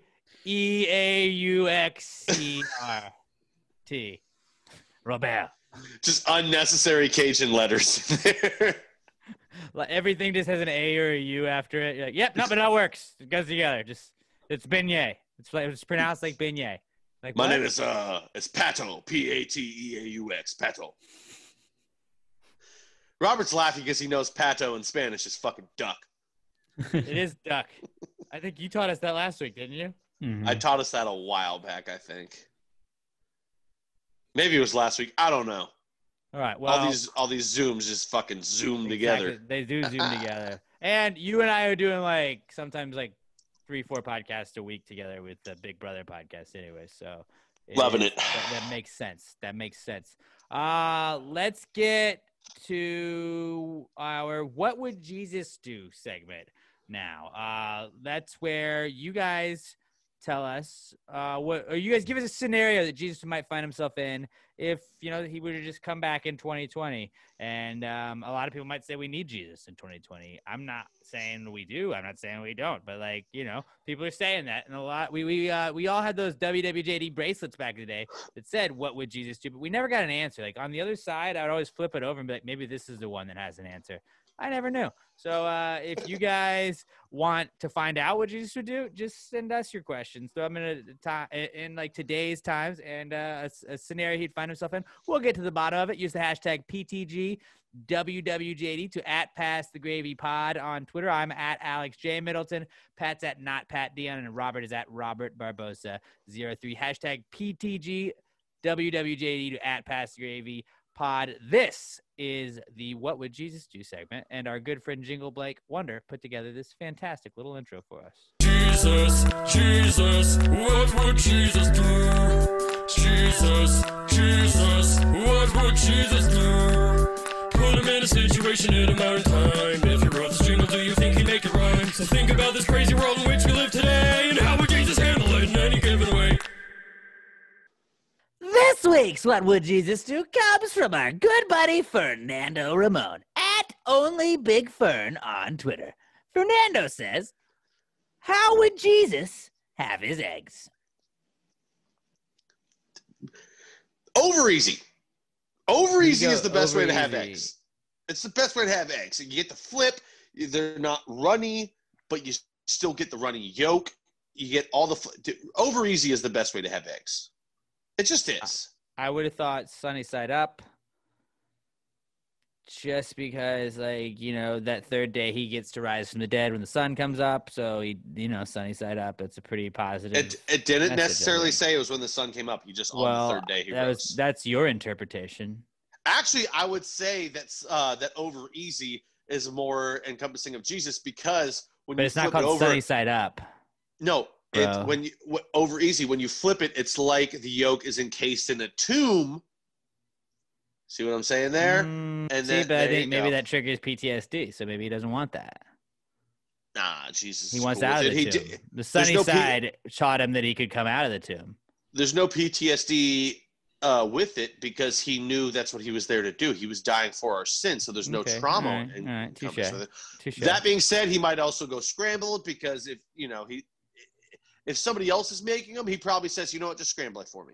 It's whatever if somebody else is making it. But if JC's making it, like, see, I always go like scrambled or fried egg a lot of times, because like very few times am I able to pull off the sunny side up without fucking it up. I always fuck it up. Almost like I would say 90% of the time I fuck it up, where it's just like I'm very particular about how I like it. When I can't get it the right way, I'm like, God damn it. All right, just flip it. And then it's a fried egg. And I do that, or I turn it into a scrambled egg all the time. And you know, JC is just the sickest motherfucker in the world at like, whoop, just gets that perfect like flip if he wants it. He knows how to, like, it is the most gorgeous egg ever. If you want it runny, if you want it slightly runny, he's got that fucking yolk just like perfectly like buttered up. It's like, he fucking crushes it when he's doing it himself. He's never going to be like, dude, what the fuck? I asked for over easy and you gave me this. Like, he's going to be cool. So whatever kind of eggs that you're making him are the best eggs that he would want, but he would prefer his eggs, I think, sunny side up. Robert, what are your thoughts on this? I think he's going to go scrambled. That's basic. Just for pure ease. Pure ease. They're light and fluffy, just like him. I mean, are you calling Jesus fat? No, I'm just saying he's got a fluffy personality. No, actually, Jesus has a weight problem. I think over easy is the best, but you know what? The more I think about it, I think he's gonna go scrambled just because it's easy, and it's it's probably the most efficient delivery system for eggs is scrambled. I mean, I'm not knocking scrambled eggs. I'm not knocking scrambled eggs. If I'm going out to eat, I'm not getting scrambled eggs. Honestly, I make that for myself. It's a lot. I do same here. It's a lot of pressure somewhere along the way to cook real eggs for yourself without just scrambling it up. Well, somewhere along the way, I completely lost the ability to cook eggs unless it's scrambled. Like, I don't know what it is. I will spray the ever-living dog shit out of my pans. I'll use butter. I'll use real oil, everything. I can't flip a fucking egg anymore. Like, it just sticks on me. I can't do it. Yeah, I just can't do it. You know what I'm gonna do? I'm gonna blame it on my pans that we have. There's something wrong with the pans, because no matter how much I sprayed them down, oil them down, everything, the eggs immediately stick, and then I can't flip them. I'm not cooking it on too high of a heat. I'm going like medium. That's where you should cook your eggs, medium, maybe medium high. Verbal meme. Wait. Verbal meme. Peter Pan, Captain Hook. Just the cartoon version of it, and just Pat when he can't get his eggs to flip, and it's Captain Hook being like, "I'll get you for that, Pan." That's verbal meme. That's it. That's the meme. That might be the best verbal meme we've ever had. As they say on Twitter, that's the tweet. Yeah. That's the tweet. Even when I try, because every so often I still try to do it, then it just becomes scrambled in the pan. So now I don't even try. I get my little bit of cream cheese. I get my eggs in there, my salt, my pepper, my seasoning. I just scrambled it right there, and then I just pour it right in the fucking pan. And I'm telling you, I think it is the pan, because no matter how much I spray it down, I cook my eggs, and there's still a shit ton of eggs stuck to the pan afterwards. I think I just have shitty pans. Found the meme. Perfect. I think I just have shitty pans is what it is. You definitely have. You gotta get one of those like copper ones. I do. Those are bomb. Those are pretty bomb. Yeah. But I'm back on Robert's side. This is originally what I wanted to say, but it felt too basic. But like, he's gonna take him scrambled. He's a no nonsense guy. He doesn't want any frills or okay. Yeah. No. Y'all sold me on it. Give me my eggs. I didn't think he's gonna be like cheap, but you're right. Jesus isn't bougie or anything. He's a man of the people. The people like scrambled eggs. Jesus likes scrambled eggs. It's the easiest way. Hashtag PTGWWJD to @PassTheGravyPod if you'd like to submit your scenario in which Jesus might find himself in. All right, do we do the Big Brother pool update, or let's do football picks? Let's do football picks. All right, football picks, and from now on this season, our PTG picks are brought to you by our very good friends at Southern Star Brewing Company. What is like the best thing that pairs with football besides a win? It's a Southern Star beer. The best beer in the entire world. Pat has I was in a meeting and he called me and I had to be like, dude, what's up? Are you okay? Is everything cool? And he was like, oh, I just found a fuckload of Southern Star's new low-calorie IPA. Lil Cow. And you bought a whole fucking... I bought a case, baby. A whole case, dude. I went out of my way. He bought a 24-pack, basically, is what he bought. He bought 4 6-packs of it. He bought a whole little shelf of it. And he's set up for today's podcast, and I am very jealous of him right now. That's one of their new ones. They just put out a low-calorie IPA. Explain it to the folks, Pat. Explain it to the folks. What they did is they decided... And I'm not going to say it's because of me and how I've been doing keto for a while now, but they do know me. And then they decided, let's do a low-carb, low-cal beer for people that are trying to watch their weight and are being semi-health conscious. And, man, who would have thought out of nowhere we get Lil Cal? It is a low-cal IPA, 3.2 carbs a piece, I believe it's 4.2. Let me double-check. 4.2 alcohol by volume. Only 100 calories. You can crush these things, guys. I'm telling you right now. I'm on number 6 already. He's on 6. And I'm not even trying. These things, I told Alex before when I had the first one, I started it right before we started the podcast. These things go down so smooth. It's not like it is a low-cal IPA, but it's not going to be like the conspiracy theory. It's not that. Does it feel like an IPA? Heavy hop. Oh, it does. You definitely get it. It's more of a muted hop that you're getting there on the back end. It's not that heavy in your face like you're going to get with the conspiracy theory, or even so much of the Subatomico. Like you still get it, but the bite isn't as strong on your tongue. But what I said to you, these things, if you're out by the pool drinking, oh, this is what you want right there, because you don't want to hammer down all those calories. Sometimes you got to, we're getting in our 30s, man. You got to watch that gut a little bit. 100 calories a piece. I agree. These things are perfect for outside, doing some yard work out by the pool, having a couple beers with your friends. Crush these, delicious still. Our boys don't miss. Ever. They go down so smooth, man. Like I said, I'm not even trying. I'm on number 6 right now. What's crazy is that, and it's not crazy because it's Southern Star, but what's crazy, but as we just gush over Southern Star this whole time, but like what's crazy about them is like every single time we're like, all right, well, I like that beer, but like I'm not gonna like all of their beers. And then they're like, well, we just made this one. And you're like, okay, that's not my style, but that's not typically what I would go with first, but let me try it. And then you're like, okay, I'm not a fruit beer guy. Strawberry Bombshell Blonde. Holy shit, this is my favorite beer I've ever had in my entire life. It's like every beer a way to just make it all awesome. They don't miss. The whole gang there, they're undefeated. They're undefeated. It's the greatest local brewery here in the entire goddamn state. I would put Southern Star up against anything else. Like, if you want to bring that shit at us, like, fucking get out of here because you better be bringing all the heat and you're still going to lose. Southern Star is going to smoke you, whatever they can do. They have the citrus shandy. The Southern Brunch is what I'm drinking right now. Look at that can. Look at the can. The little cow can. That's sick. It's awesome. And you know what? They've even got a new one coming out. The Korova Milkshake IPA.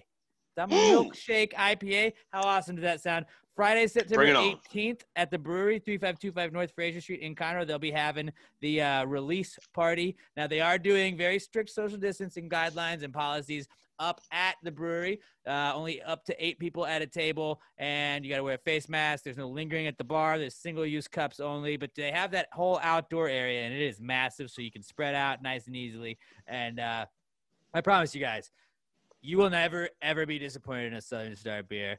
Even Brett Brandon, I think he was hitting us up, and he was like, we tried the Sigurd that they put out. And he was like, it's not my cup of tea. I'm not typically a pumpkin beer guy, but my wife fucking loves it. We're definitely going to be buying more. And it's like, just, there really is something for everybody. She's loving that, and he's got his own thing. So you know what? You will never be disappointed with the Southern Star beer, I promise you. Southern Star Brewing Company, the official beer sponsor of Pass the Gravy, the official presenting sponsor of this year's PTG Picks segment, which we'll get to right now, Pat. Okay. We were 2-1 last week. We were 2-1, but going into Monday night, we were on a quest for perfection. And I would just like to say, we got fucked, Pat. We talked last year. It was an ongoing thing, kind of the joke of like, well, we were fucked because we had to pick Wednesday lines. Like, we were betting on Wednesday for a game that's happening on Sunday, so those lines fluctuate. A lot of times, lines, sometimes it would come in your favor. Last week was a perfect example of us getting fucked because the line moved, and we picked on Wednesday. That's it. Well, we had Broncos plus 1.5. The Broncos lost by what you're saying. By 2. So I would say we kind of got fucked by the lines a little. No, I will say what fucked us. I bet Broncos 2.5. I saw Broncos 3.5 as the highest it went. There's another bettor out there that pushed that game hard that we listened to, and that's what we jumped on. That's what fucked us, is we were both influenced by someone else. I was already firing on that beforehand. But I think that's what – okay, you can say that. I heard the information. I liked it. I ran with it. Does it just maybe you can say, altitude. I'm an idiot, Denver always, 100% Denver always starts out strong. I bet Denver Nuggets all the time at home when there's a regular NBA season and not in a bubble. I'm always Nuggets at home guy on a doubleheader. I think that's the second game of a doubleheader. You bet the Nuggets every single time. I heard the information. I liked it. I didn't know anything else about the game going in. I mean, obviously I know the teams, I know the players, I know all that, but the way he framed it, I liked it, and I bid hard. And if we had gone by the line when, not Wednesday's line, yes, we would have hit. But you know what? That's it. I'm going off my gut. I'm going off my gut served me, Pat. And very well. Are not, because we could have argued like, we'll just move the line. No, we're not moving the line. We're accepting that. We're taking that L. That's fine. Yeah, we take our lines where we take them. That's how they go. It's the only way to uphold our integrity is to take them where they are when we place the bet. We may be the lowest common denominators, but there's nothing we have if it's not like at least integrity. I want to know what I already forgot. I want to know what my record was last year. I know it was above 500. It wasn't stellar. I don't have it on. But especially no. I know you don't have it. Maybe some other time when you have time you can look it up. But that's it. Yeah. That'll be my last bet this year where I where somebody else influences me. I'm going back to my gut. I don't have as much of a gut now. I've been working on it, but it's still there. Oh, wait for it. And it's true. You have were it? 39, 30, and 1. That's pretty good. 39, 30, and 1. I was 27 and 43. Not great. Not great. Not great. I Not was great great at all. I was good. You were great. I was not great. For a non-better, I was pretty goddamn good. You know what? Well, I'm going to be a better this year. If you want to prove that you're a great better, you do it back-to-back years. And that's what we're going to try and do right now with our PTG pick segment. Now, we pick, like, separately. I send him the ESPN lines because it's Wednesday, and we just go off of whatever it is when we're picking on Wednesday. So we're picking from the exact same lines. There's no weirdness on that. But last week we picked separately also, and we ended up having 2 of the same bets. This week, Pat kind of double-checked and made sure we were not going to have the same bets. So do you want to go first, or do you want me to go first? We both went 2-1 first last week. Nobody cares about the bets, but I think we both hit Bills minus 6.5, I want to say. And then let me double. I think I hit the Packers. We both hit Packers as well. No, we both hit Packers. That's what it was, right? We both had Packers. Maybe that's what it was. Yeah. Packers +3 we both hit, and then you had Patriots Dolphins the under on the 42.5. I had Giants Steelers under that hit, and then we both missed on the Broncos +1.5. Pat, you want to go first? 2-1. I will go. Leading off. I'm a little surprised you didn't hop on this one, but I appreciate it because it's my team. Packers -6 over Detroit. Detroit just looked like a mess, man. They were discombobulated. They're hurt. They didn't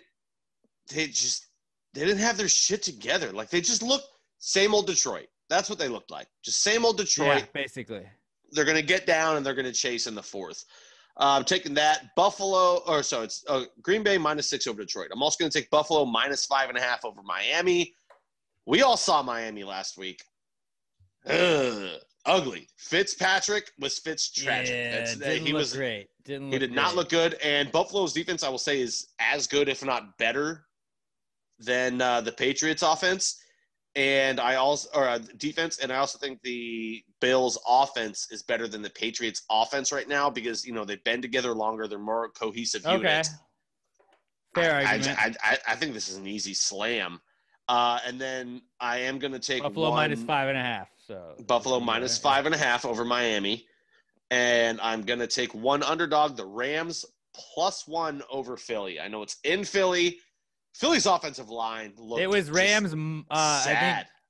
I think it used to be like Phillies or Philadelphia -3, I want to say. So that has definitely come down. Yeah, I got it at +1. Although I got fooled by the Rams last week. I thought the Rams were going to lose to the Cowboys. And the Rams looked pretty good. Yeah, but I think we can both agree that the Cowboys looked much better than Philly last week. Philly's offensive line is just bad. 100%. They're bad. They're hurt. And you definitely saw that. They gave up like 12 injured. sacks. 8. They gave up 8 sacks. It felt like 12. And now the Washington football team, as they are now known, has a damn good defense. They have a damn good defense and a damn good defensive line. Defensive front. But you know who they don't have? Aaron Donald. And that's who Philly's going against this week. Not great. No. And Philly. The Rams +1. Getting points, too. Yeah, getting points on that. I don't think Philly's defense is that good. And I think the Rams can win it outright. I expect them to. I expect, if this was Rams +5, -5, I might take it. I'm telling you, I think the Rams are going to win. I think the Rams are going to win by a touchdown. Maybe they only win by a field goal, but I fully expect the Rams to win this game. Cam Akers, I think, is going to look even better this week. I don't know if Henderson is back. Again, Donald Henderson. Yeah. Again, Cam Akers, not a running back name. I can't get behind it. It looks weird. And I think that's a great running back name. I don't know. Either way, overall, I don't see Philly stopping them much, and I definitely see the Rams defense just being all over Carson Wentz this week. So I agree. Those are my three. They're all good. I honestly think all of those are solid picks you had. And I think, and with that pressure, Jalen Ramsey is going to shut down whoever Philly's number one is supposed to be right now on the outside. I mean, obviously the number one is Ertz and Goddard for tight ends. Yeah, but, just tight ends. That's all it is. That's all. Rams defense is going to be all over them, and I think it may be bad for Carson Wentz. It could be another bad week for him. All right, so you got Packers -6 over the Lions, Bills -5.5 over the Dolphins, and Rams +1 over the Eagles. Let me start off with my first one. I got the 49ers taking on the Jets, I believe, in New York.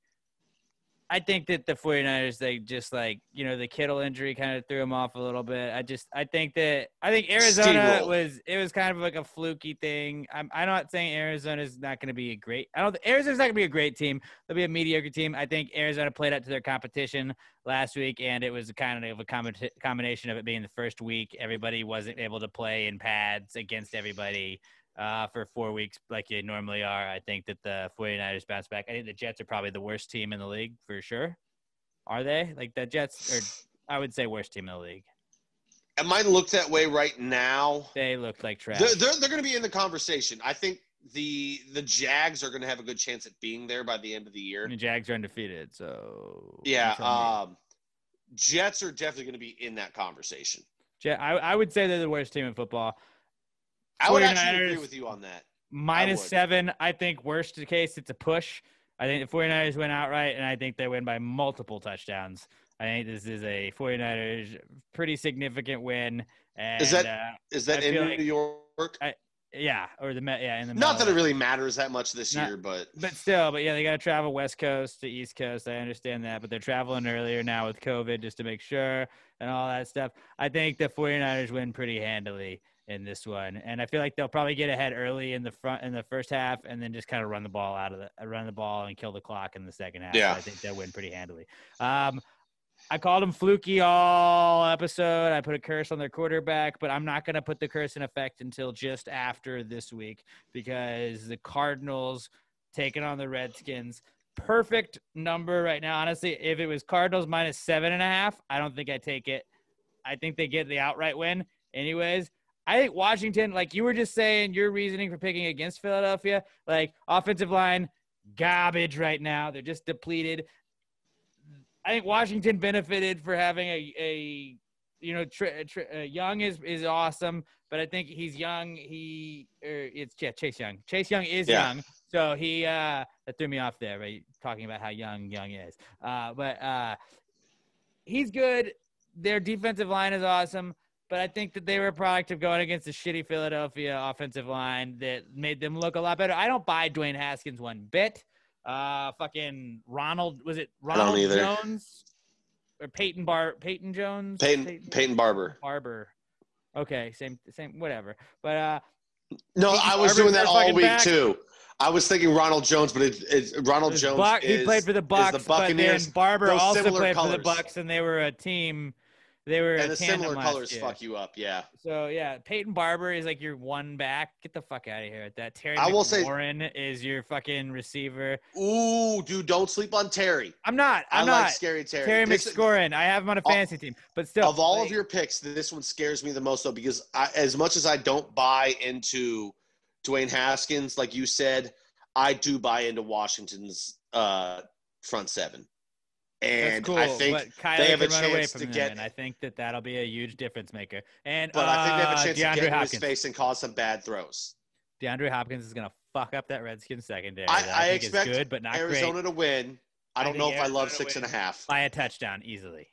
I think they win by a touchdown. That's why I'm taking. I won't be surprised. I'm gonna go Arizona -6.5 over the Washington football team. Then. In my final pick of the weekend, I got to go with, honestly, this is probably my easiest pick with Baltimore -6.5 over the Texans. I was the idiot that took Texans +9 or 9.5 on Thursday in that opening game. Be like, well, they'll probably hang with the Chiefs.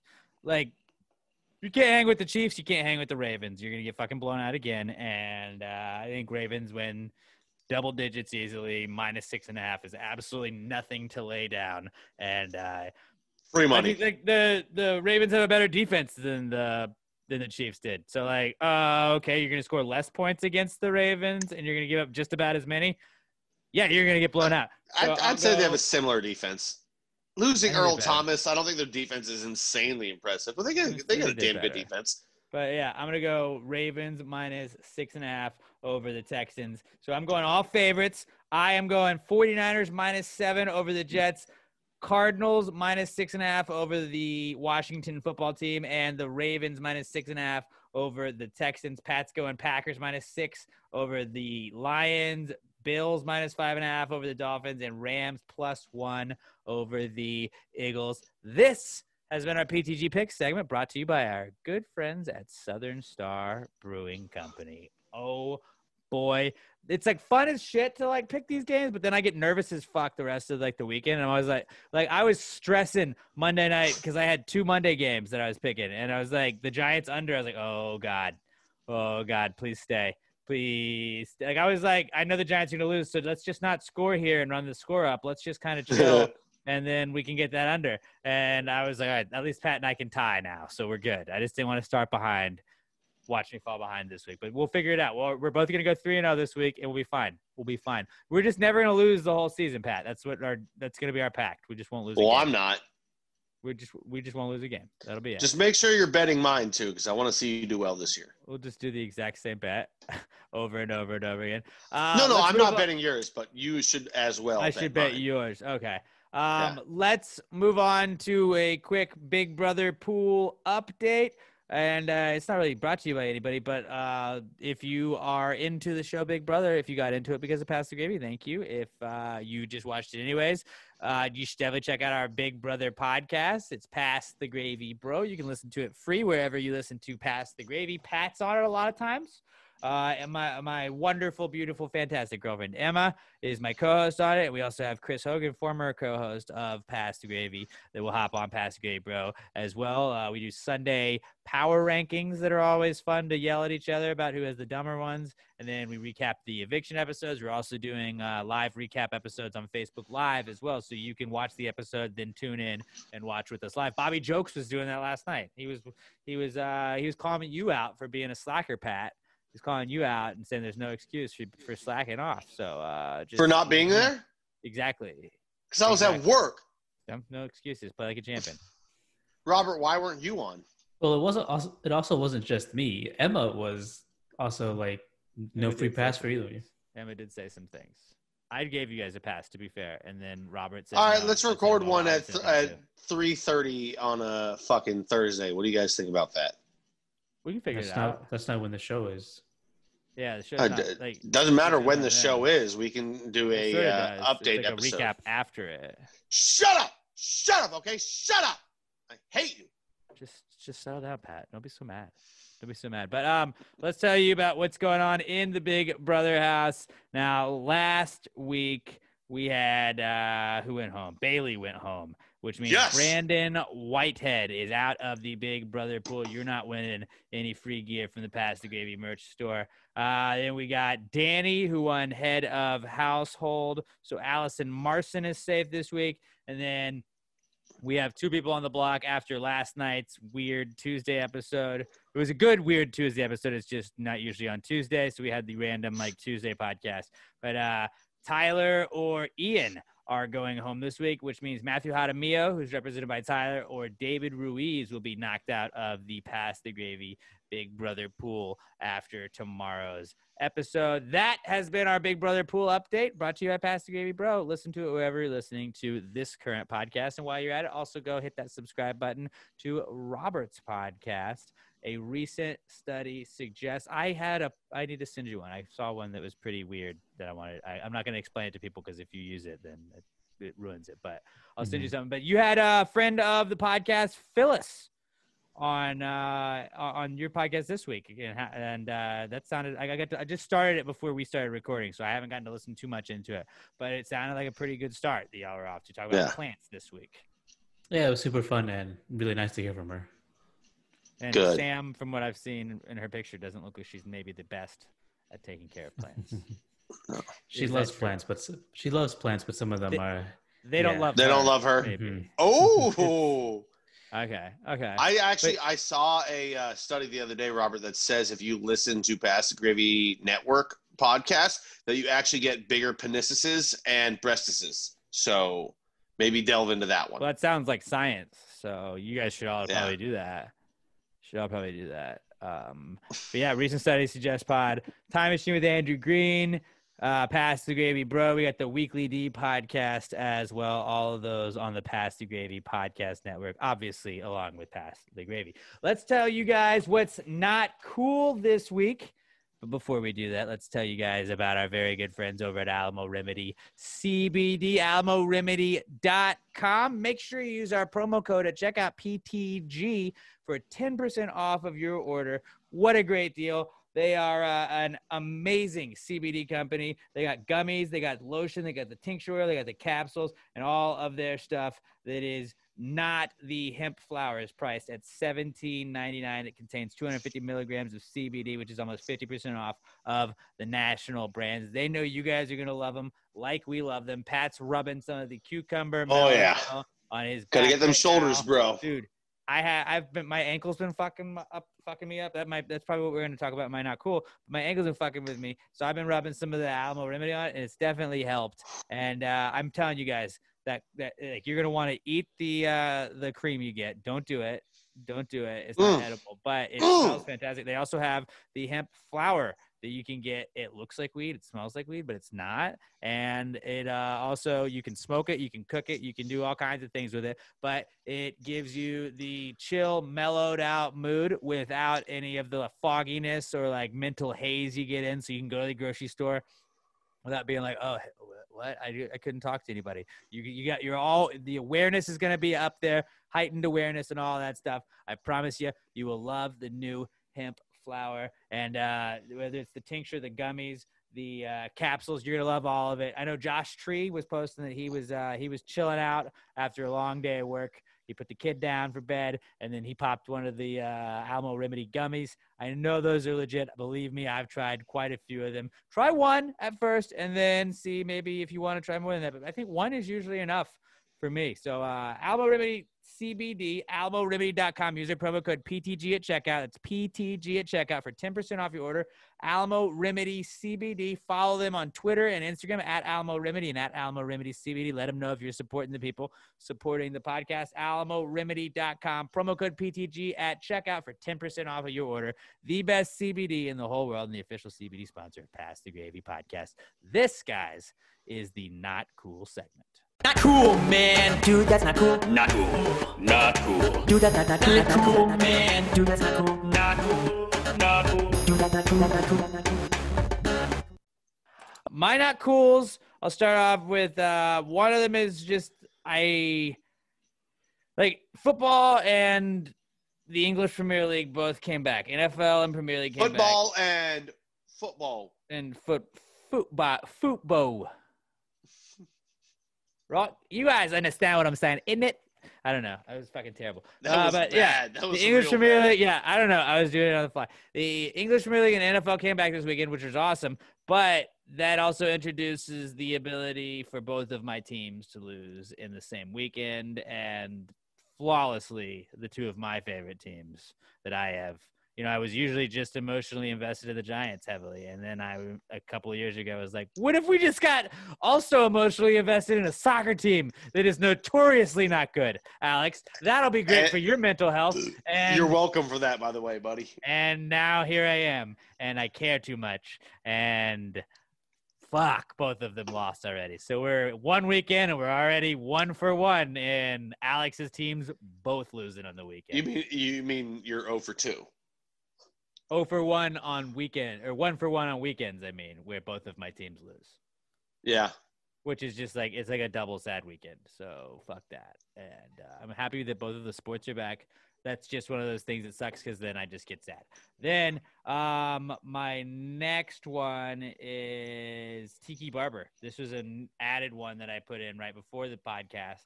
But I saw Tiki Barber called Saquon Barkley. He called him a not every down back. Said he's not that great. He's probably not. He's a fucking idiot. And Tiki Barber, when he was a Giant, was my favorite New York Giants player ever. And then we drafted a young man by the name of Eli Manning. I think his second year, Tiki announced his retirement in the middle of the season, kind of created a huge distraction. The Giants didn't end up very great. But I would say that Tiki largely created a distraction and tried to take away from the team and make it about himself. Then he goes and works for NBC Sunday Night Football. His first appearance on NBC Sunday Night Football that season, he says, I don't think Eli Manning is a leader that is fit to lead this team. I don't see this team doing anything with Eli Manning. That season, Eli Manning won a Super Bowl. He has also said Saquon Barkley is not an every down back and maybe just isn't cut out for this. Like, not cut out for the NFL. We saw Saquon when he's fucking got in the open field. Like, it's not his fault that there were 3 guys trying to tackle him every single time he was out there. But, like, fuck you, Tiki Barber. I fucking hate Tiki Barber. I loved him as a Giant, and I have never hated anybody more when they were not a Giant than I do Tiki Barber. So he can go fuck himself, and don't talk slander on Saquon Barkley. He's going to be a better running back than you ever were. He's going to be a much better running back than you ever were. And without a doubt. He's not named after a torch. So also he's got that going for him. So fuck you, Tiki Barber. That's why not cool. But also future cool is him jinxing the Giants into winning another Super Bowl by saying that one of their captains isn't cut out to be a leader or to do the thing that that captain does. So I think Saquon will probably have a great season now, and he'll bounce back. Giants are good. People forget the Giants were 0-1 when Tiki was shitting on Eli that season, and then they rebounded and won the whole thing. So maybe it happens. Maybe it happens. This is just me trying to spin things and make myself feel better about my team right now that is in a rebuild, obviously. Also, my not cool is just I have shitty posture, dude. I feel like this has been my not cool several times. I've got like a weird like ankle thing going on right now, and I feel like yesterday I was trying to like figure out why it was bugging me. It's like the inside of my leg, and like right inside like where the bone is. It's like what I think it's the soleus muscle, I believe is what it is. But it's like I was looking up like why is it sore? Why does it just feel like weak sometimes? And it was like, oh, because you fucking stand like an idiot. And so I just have shitty posture and I stand weird and like my foot just is slanted, I guess, when I stand. And Such an on-brand Alex thing to fuck be. Me. I just stand wrong. I suck. I suck at everything. So my team suck. I suck. Everything sucks right now. So fuck me. I'm my own not cool. Everything's not cool right now. Pat, I've got a couple. You get to wrap this bad boy up. You talked about your NFL Sunday ticket. I had heard that there's a student discount with it, so I hit up my buddy that's going to grad school, and I was like, bro, let's split this. Because I think NFL Sunday ticket by itself is like, what, $276, something like that? If you want a couple $100. It's about, I think I paid $428. Yeah, just for your team, yeah. So I looked at my buddy. I was like, the student discount, it's like $80.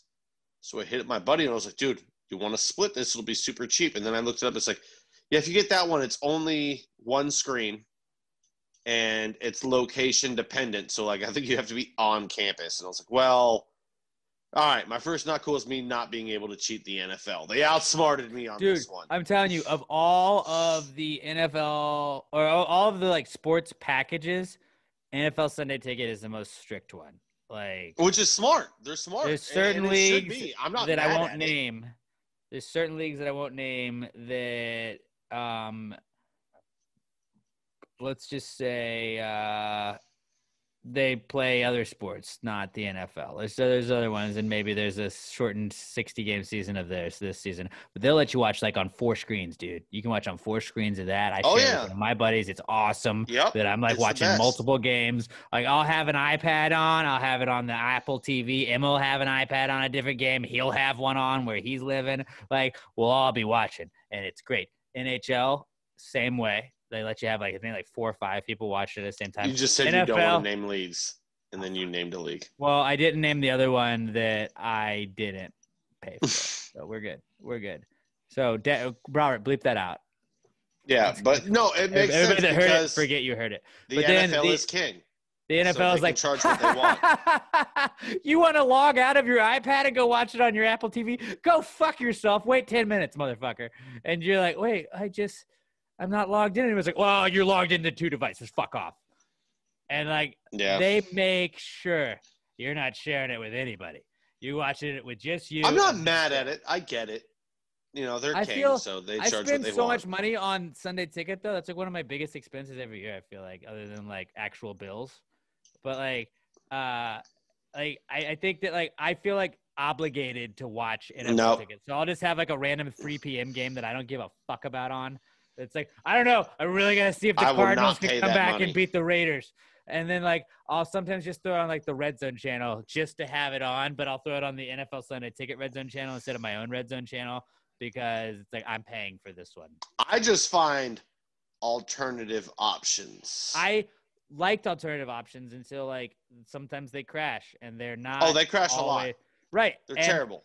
But, like, when they crash when your team is down 12 points and driving and you're already pissed off, then you just get more pissed off, and it doesn't help the apartment you live in. And it's just, like, I'm too cheap, and I don't. I go full, like, I'm losing it. I'm too cheap to pay $400 to have the steady stream. And that was, like, my dream. I thought I was rich the first time I was able to able to pay off NFL Ticket. I was like, I bought NFL Ticket for just me, not my dad. Just me. And I felt like I was a goddamn king. Yeah. No, I remember my dad used to have it, and I would use his. Because, you know, he would use it through his TV, and then it allows one streaming device. Mm-hmm.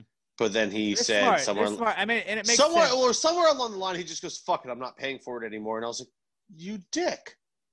Like, God damn it, Dad. So that was my first one. My second one is The Mandalorian Season 2 trailer came out. And it's amazing, right, Robert? Like, it looks so good. But my not cool is that now I have to wait, and I just can't watch it right now. I want to watch it. Let me watch it. Is Bill Burr in this one? No. I would assume not. Maybe. Who fucking knows? I watched the first 2 episodes of Mandalorian. It was pretty good. I didn't finish. I hate you. You don't. Yeah. Go ahead and mute yourself for the rest of this conversation because you're not part of it. It's me and Robert. But yeah, I just. The fact that it looks so good and I want it now. Robert doesn't even really like Star Wars. No, shut up. Nobody's talking to you. Nobody's talking to you. I want it now. Give it to me. I want to watch it. I want it. Yay! I saw there's Jedis in this one. Supposedly, yes. The Jedi threat. How good Did you watch Mandalorian, Robert? No, I didn't watch it. I don't even know what it's on. Why did I assume? I don't know. I was like, it's weird that he's zeroing in on Robert. No, shut up. Both of you mute yourselves. You're both not part of this. This is me and just smart people that neither of you can. I hate you. Pat just handle this part of the podcast, Robert. We'll just everyone understands. This is the Pat rant moment. Just go. It's just everyone understands what I'm talking about. It looks so good. We want it. We want it now. We were not born Americans to not have everything that we want when we want it. This is what we're here for. Give it to me. I want it. I need it. Just give it to me. And now I gotta wait? No. I'm pissed. I want it. I don't know what else to say. I want it. It looks so good. Give it to me. You want us to chime in? No. You know nothing about what you are speaking. Well, I just thought it was funny that Robert was like, you're zeroed in on him. Like, he's got your back. I don't know and he's why. Like, I don't watch that. Just because Robert likes, I don't know. I think comic book things. He doesn't watch Star Wars. No, I get that, but I loop that in with comic book things, and I know Robert's into that kind of stuff, and for some reason I loop it in together. I always forget that Robert's a bad person. I previously said that I don't like Star Wars. Well, I don't remember things that people tell me, Robert. Excuse me. He only hears what he says, Robert. Yes. I like I said, I always forget that Robert's a bad person. It's like it's not my fault. I expect the best out of people, and then someone goes, "I don't like Star Wars." Apologize to Robert. I will never apologize to someone that says they don't like Star Wars. They're bad people. I just did. This isn't that kind of podcast. No, I didn't talk to Bobby Jokes like that. I talked to Robert like that. Oh, no, yeah. I talked to Robert. Bobby Jokes over there. All right, Robert got the bad juju on him. He don't like the Star Wars. You better not throw that juju on Bobby Jokes over there, buddy. He don't like Star Wars. Hey, you can get your ass right out of the bayou if you want to try and throw that shit at Bobby Jokes. It's spelled StarWeaux. Star Wars. Star Wars. Waxus. All right, so that's it. That one, and then my last one is I pissed myself again last night a little bit. Okay, again. Again, I guess I drank too much water. I had another dream. Was your previous not cool that you pissed yourself? No, remember I think it was a couple months ago though that I talked about pissing myself in the middle of the night, and I did it again. I had another dream where I was taking a piss. No, just the way that you worded it, where we're reading it, like in our prep sheet, is I pissed myself again. I go pee a little while sleeping again. Like multiple times during the week. You might have a problem, Pat. No, it's just I had that dream where everyone has that dream where you got to take a piss and you do pee and you wake up and you go, oh, thank God I didn't pee myself, dude. Well, I wake up in the middle of the night. It's like 6 a.m. Ninja when that happens. When you wake up pre-peeing. Like, I know dude, when I'm sleeping. Especially when it's that dream where you pee and then you pee again and then you pee again and you keep peeing in your dream. And you wake up and you go and you're like, oh, I woke up in time. And you wake up and you go pee and you're like, oh, thank God I didn't pee myself. Well, I did it. And as I'm crawling out of bed, I just kind of go, oh, that feels a little wet. And I get to the bathroom and I look, and once again, I didn't pee in my bed. I guess I let a little bit. Were you loose. Were you super drunk? Like scale 1 to 10?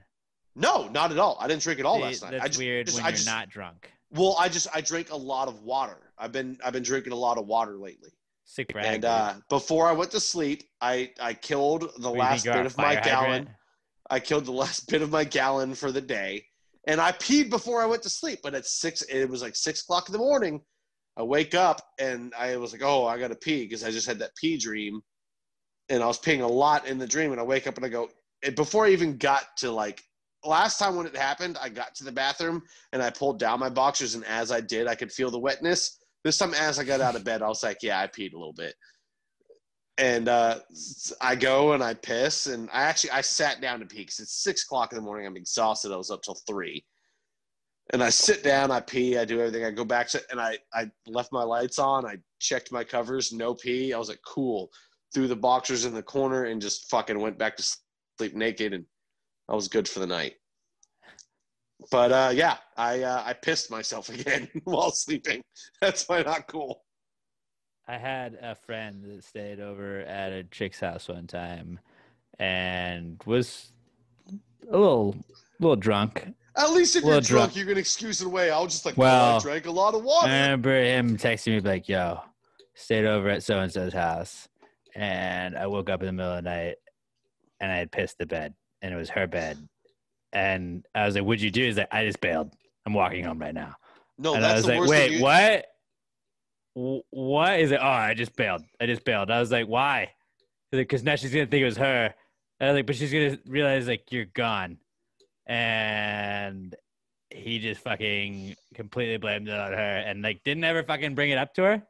That was, like, he got away scot-free. But, like, that poor girl, probably woke up being like, I peed in this bed, and he left because he thought I peed in the bed, and that was gross.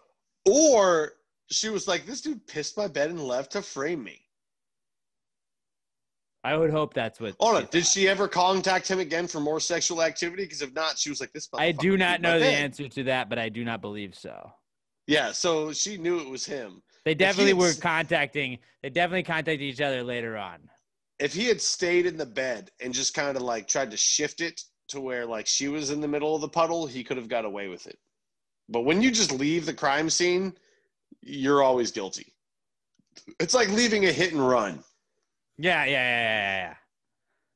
But I don't know. Maybe it was just like he thought it was gross. He bailed, and you could be like, yeah, he was fucked up. But yeah, I just remember being like, that's unfortunate that you did that. But regardless, so I'm a 5-year-old again. I keep peeing my own bed. Hey, it happens to everybody, I guess. I peed my bed more in the last 3 months while sober than I did in the last 25 years of my life. Because I can't remember the last time I peed the bed. Like I had to have been 5 years or younger the last time I pissed my bed. And it's not even like I'm peeing my bed. I'm just peeing a little bit, like waking up during a pee dream. So it's literally just on the head of my dick in my box. But sure, but you're probably always like, you fucking have trained yourself for this forever, man. What the fuck? Like, why is it happening now? You should know. We don't do this. Why is it happening now? Like, I get it, and I'm drinking a gallon of water a day, most days. Some days.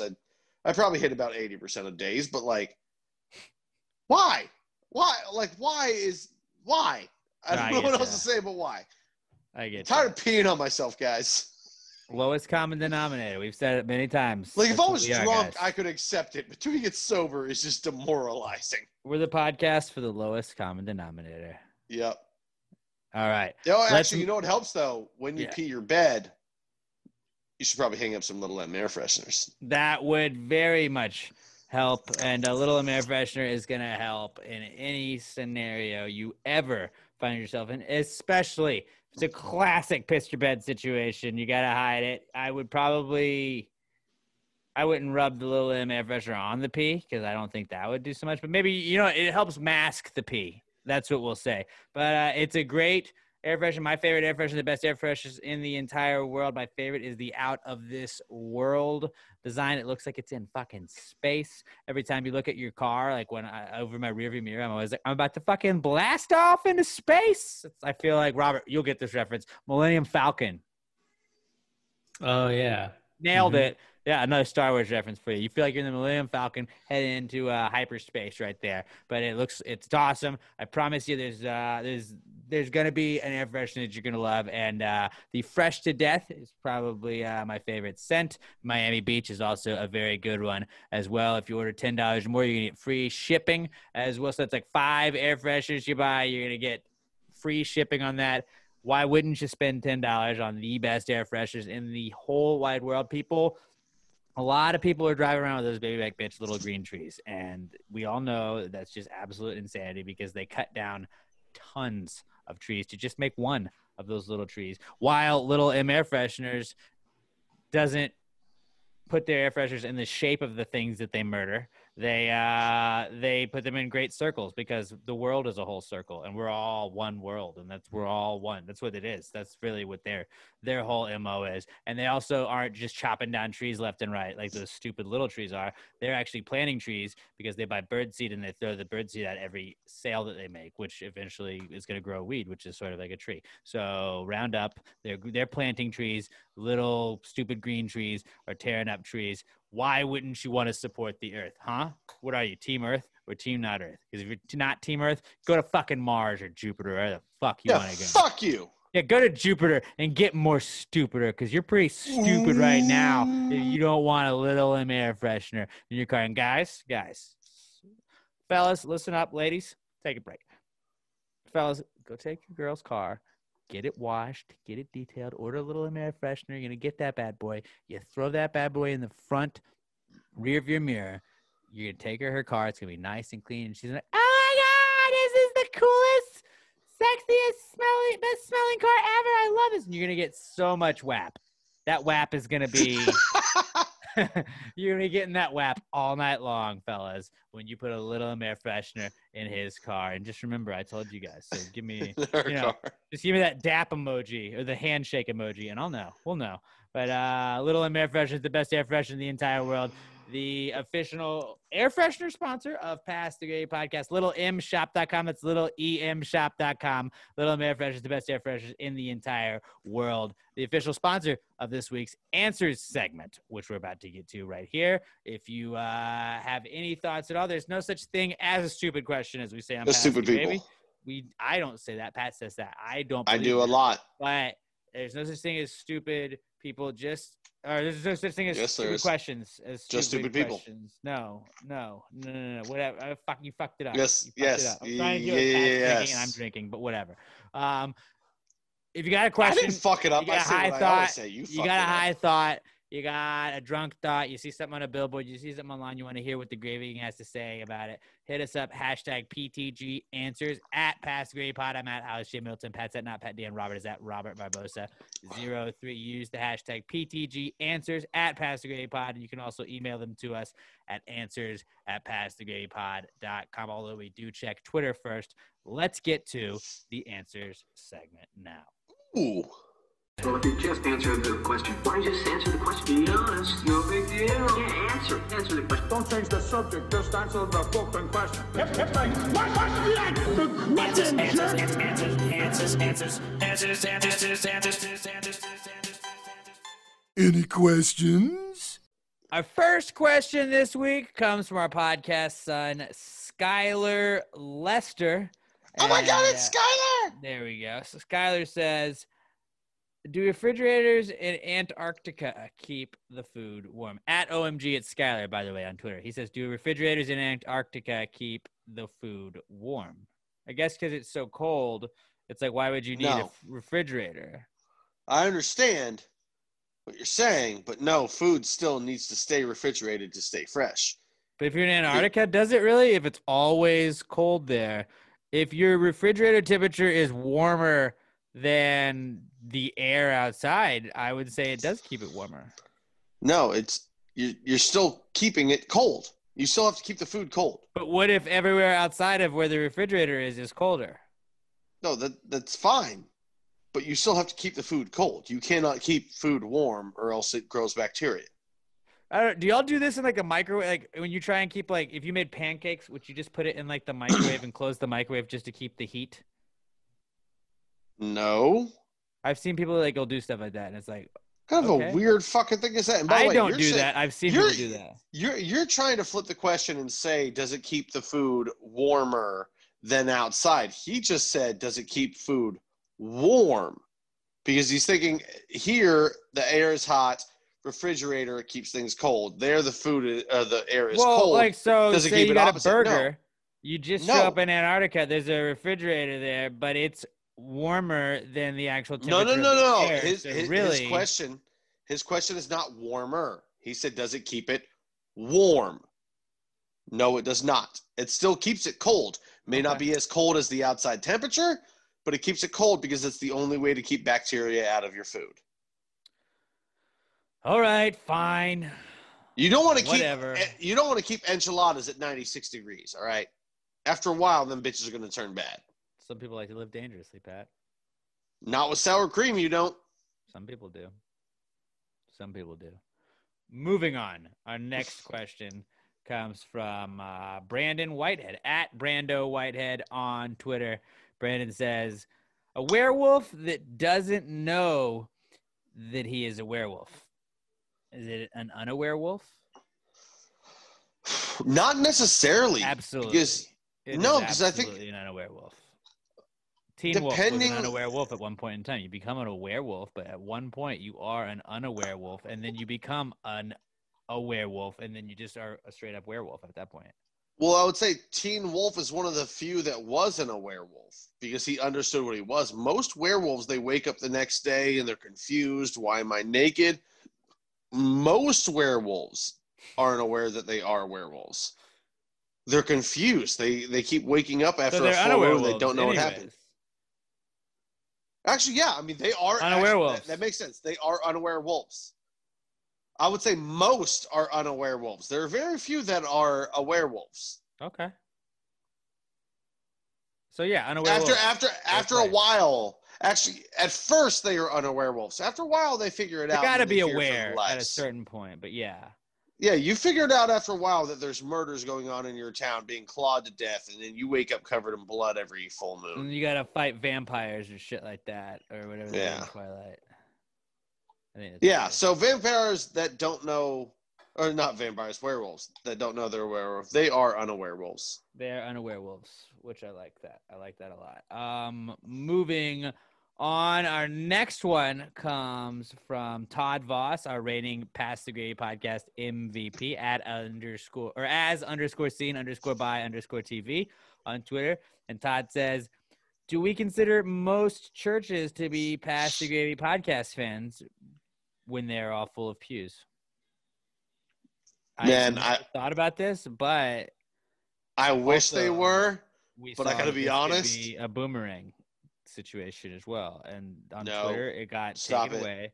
I hate you. Blake Wonder was saying that they also be a boomerang. And I said I would argue that a church is a boomerang, anyways, because it turns you. It's a boomerang that creates its own boomerangs. Because churches keep showing up everywhere, and they're always coming back. You know, they're always coming back to the Bible. In what way? That's what I did right there. But nothing is thrown. Nothing is thrown.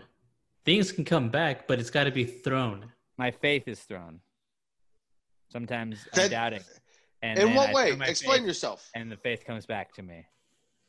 Sometimes I doubt the Lord. And That's only because you're a gambler. You pray, and when things don't hit, you lose your faith, and when they do, you regain your faith. Only gamblers pray. That's how it is. You're right. That's because you're a degenerate. Works. You're a degenerate. That's what it is. I would say you only believe when it helps into yourself. A boomerang because you leave and you would keep coming back, and then you it's leave not and church. Keep coming back and leave and keep coming back. And the preacher, I would argue, each time is like the boomerang thrower. You yourself are the boomerang that is taking his message out into the world to distribute it as you please. And then you return to the church to get more messages to then distribute and come back. It's turning you into the boomerang. But yes, churches are. You're describing a podcast cult. Fans because of pews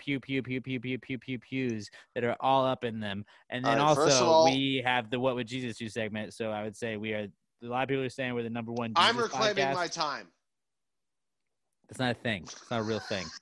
Robert liked that. It's not a real thing. No, I'll give you this. As much as I hate the anything can be a boomerang concept, I will give you one. I will give you one. Church is not the boomerang. It's gambling and faith that is the boomerang. Church does not show up there and disappear and come back and disappear. No, it is your faith that disappears and come back and disappears and come back because of your gambling, when you're just praying to God that this will hit one time. So you keep going back to the church as if it is a boomerang. You keep going back every time it does hit for you, and when it doesn't, you lose faith, and when it does, when you pray to God, it hits. So your faith in God Robert. There's got to be an act of throwing. That's part of the boomerang. The faith. You're throwing your faith. You're throwing your faith away. Yes, you're not throwing your faith. Faith can be thrown metaphorically. One time, please. It's a metaphorical throw. Robert, a metaphorical faith throw. I am always against the side of making everything a boomerang, but this is one I can get behind. No, because you're metaphorically throwing. Everything's a boomerang. Mm-hmm. God damn it, guy. I mean, no, Robert. You have to say this is a metaphorical. I don't have to say anything. It is a metaphorical boomerang. I'm not saying it's an actual boomerang. Say it right now. I'm with you, Robert. I'm on your side 100%. I'm just saying it is a metaphorical boomerang. That is a very important church is a word. No, not church. Church is a boomerang. It's gambling. I just said it's gambling. Church is a boomerang. Church gambling. Fuck you. Nothing is a boomerang again. I'm back off the boomerang. By you being off, it means back on. So regardless, fade Pat. It's a boomerang. Totally agree. And then yes, churches are fans because they have so many pews in every church. Every church is full of pews. I would love to say that, but I would have to assume that most churches are not a fan of Pastor Grady podcast. To us? No. Really? Because I think Jesus always listens. I think he's got more important things to listen to. I think he listens to everyone. In your heart. I don't think he listens to everyone. I don't think he does. I do. I think he listens to people that need to be listened to. Like us. Because we're very needy. That actually is true. I cannot. Probably. He might listen to Jesus does listen to us because we do need some help. Robert, just put out an ad for a billboard. Jesus' favorite podcast, Pastor Grady podcast. That'll go over well, I'm pretty sure. I'm on it. We should put it on a cross, though. We should look into a billboard at some point. Like, what is the actual price? Look up how much billboards cost because they're not cheap at all. That's what I'm saying. No, I'm saying we need to monitor that shit. Southern Star. Do we do a half Southern Star, half Pastor Grady billboard? Maybe. I don't think they want to do that, but maybe. I'm just saying we need to keep monitoring billboard prices and wait for the dip. You got to buy the dip. Believe me, you always buy. You're talking to somebody that looks at billboard prices every goddamn day because I'm making sure the second that those get in my range, I'm buying a billboard. Okay. Hey, already buy buys the dip. The dip. Buy the dip. Buy the dip. All right. Where the fuck are we?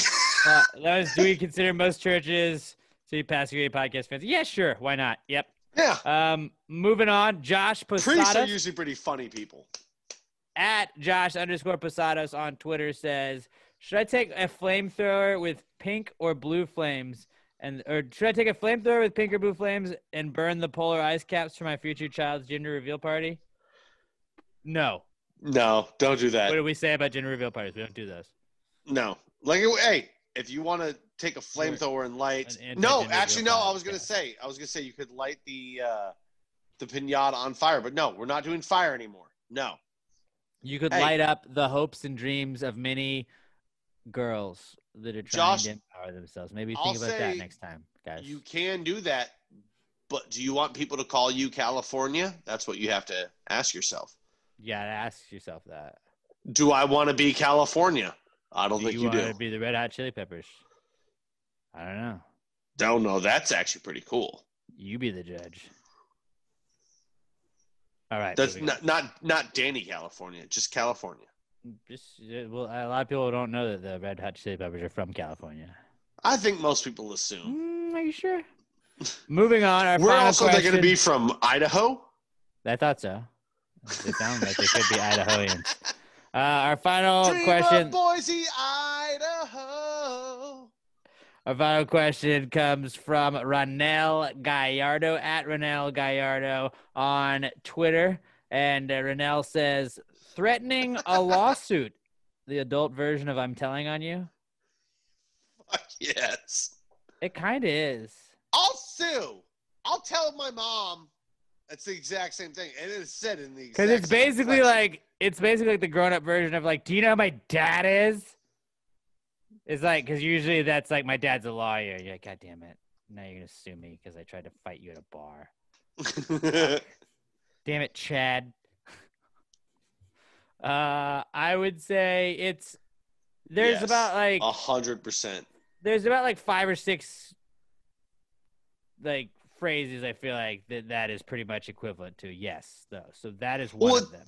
It is. It is the same concept. If you do this, I will go and I will run and tell. If you do this, I will run and tell the legal system. It is the exact same thing. You are snitching. Which I won't even say that, because snitching it has a bad connotation, but it can be a good thing. But just saying, I'm gonna sue you. Oh no, I'm gonna tell your mom. I only throw out the word snitch when I'm like trying to just make fun of things that I like. It's like I totally understand like being like, yeah, I saw a murder.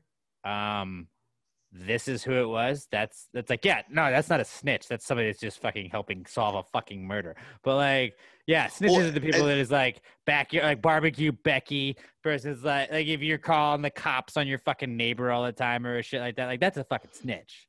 That's an important distinction, because that's someone that is just going to do it. Threatening the lawsuit, just say, "Oh, I'll sue you," is the exact same thing of saying, if you do that, I'm gonna tell on you.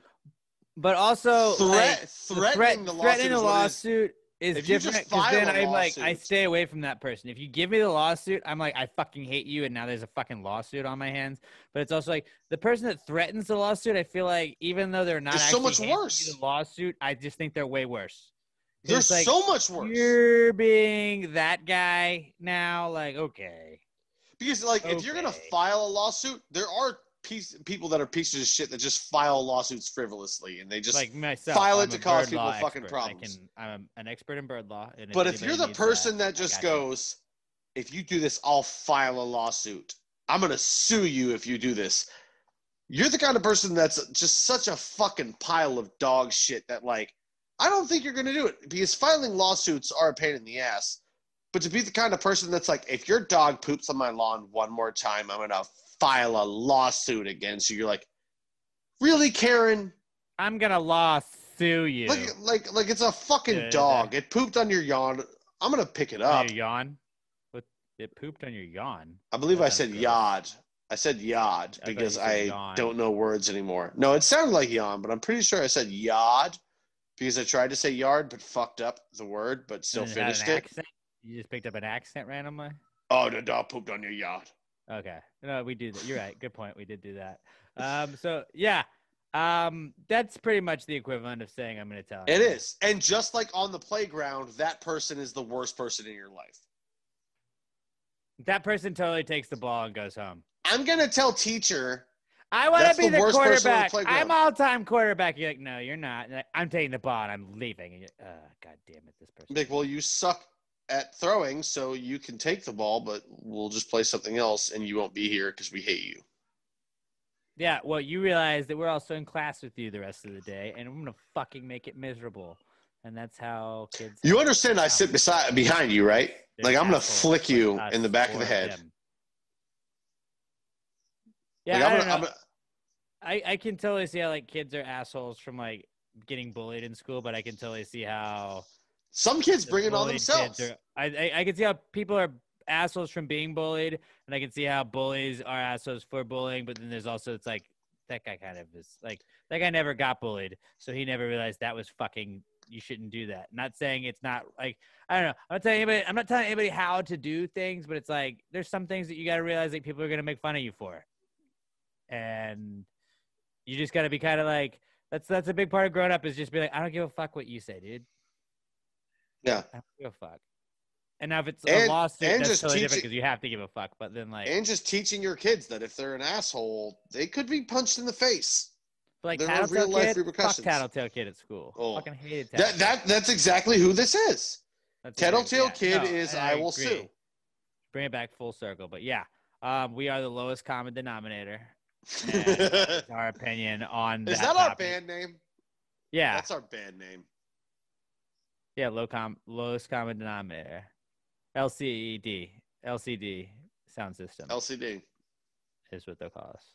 Robert's on the drums. Not a band name. LCD sound system. Robert's on the drums, just in the background, keeping us back. Like when we get off course, he just kind of drums a little louder. Our first single can be Daft Punk is playing at my house, so we'll use it as like a podcast intro or something. That'd be a great idea. Just some thoughts out there. But for LCD sound system, I am Alex with Pat and Robert. I love you guys. Please share us with a friend. Give us that 5-star review on iTunes.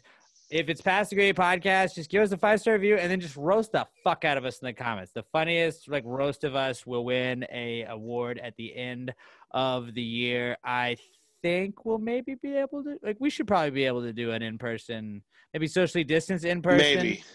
Maybe.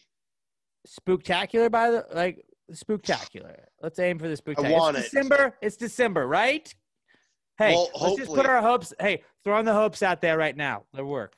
We don't know if we're gonna have a mass-produced vaccine by then, so we're hoping we will, but maybe. Well, not. I'm working night and day to make one, so don't worry. If I can make my own sure you are, buddy. Vaccine, we'll be fine. I think it's a lot of Southern Star beer, but whatever. We'll figure it out. But please give us a 5-star review on iTunes, Spotify, iHeartRadio, wherever else you're listening to us. Follow Robert's podcast at A Recent Study Pod with friend of the podcast, Phyllis, was on it this week. That was an awesome one. And Past Grade Bro, Pat's on that as well, at Past Grade Bro. Give us a review all of those. Just hit subscribe. Even if you don't listen, it helps our numbers. And share us with a friend, please. Like that would be awesome. Just like you should check out this podcast. They're pretty great. And that's all I got. Let's hope shout out Giants. Let's turn things around. Fuck the Bears this week, and then go Pack. And go Pack. Robert, anything else you got to add? No. Any? Go Astros. Go Astros. Go Astros. And Verlander, come back healthy, buddy. All right. Well, until I talk to you guys next time, until we all talk to y'all next time, we love you guys and pass the gravy. Yeah. Bitches! There's some hoes in this house, there's some hoes in this house, there's some hoes in this house. There's some hoes in this house, there's some hoes in this house, there's some hoes.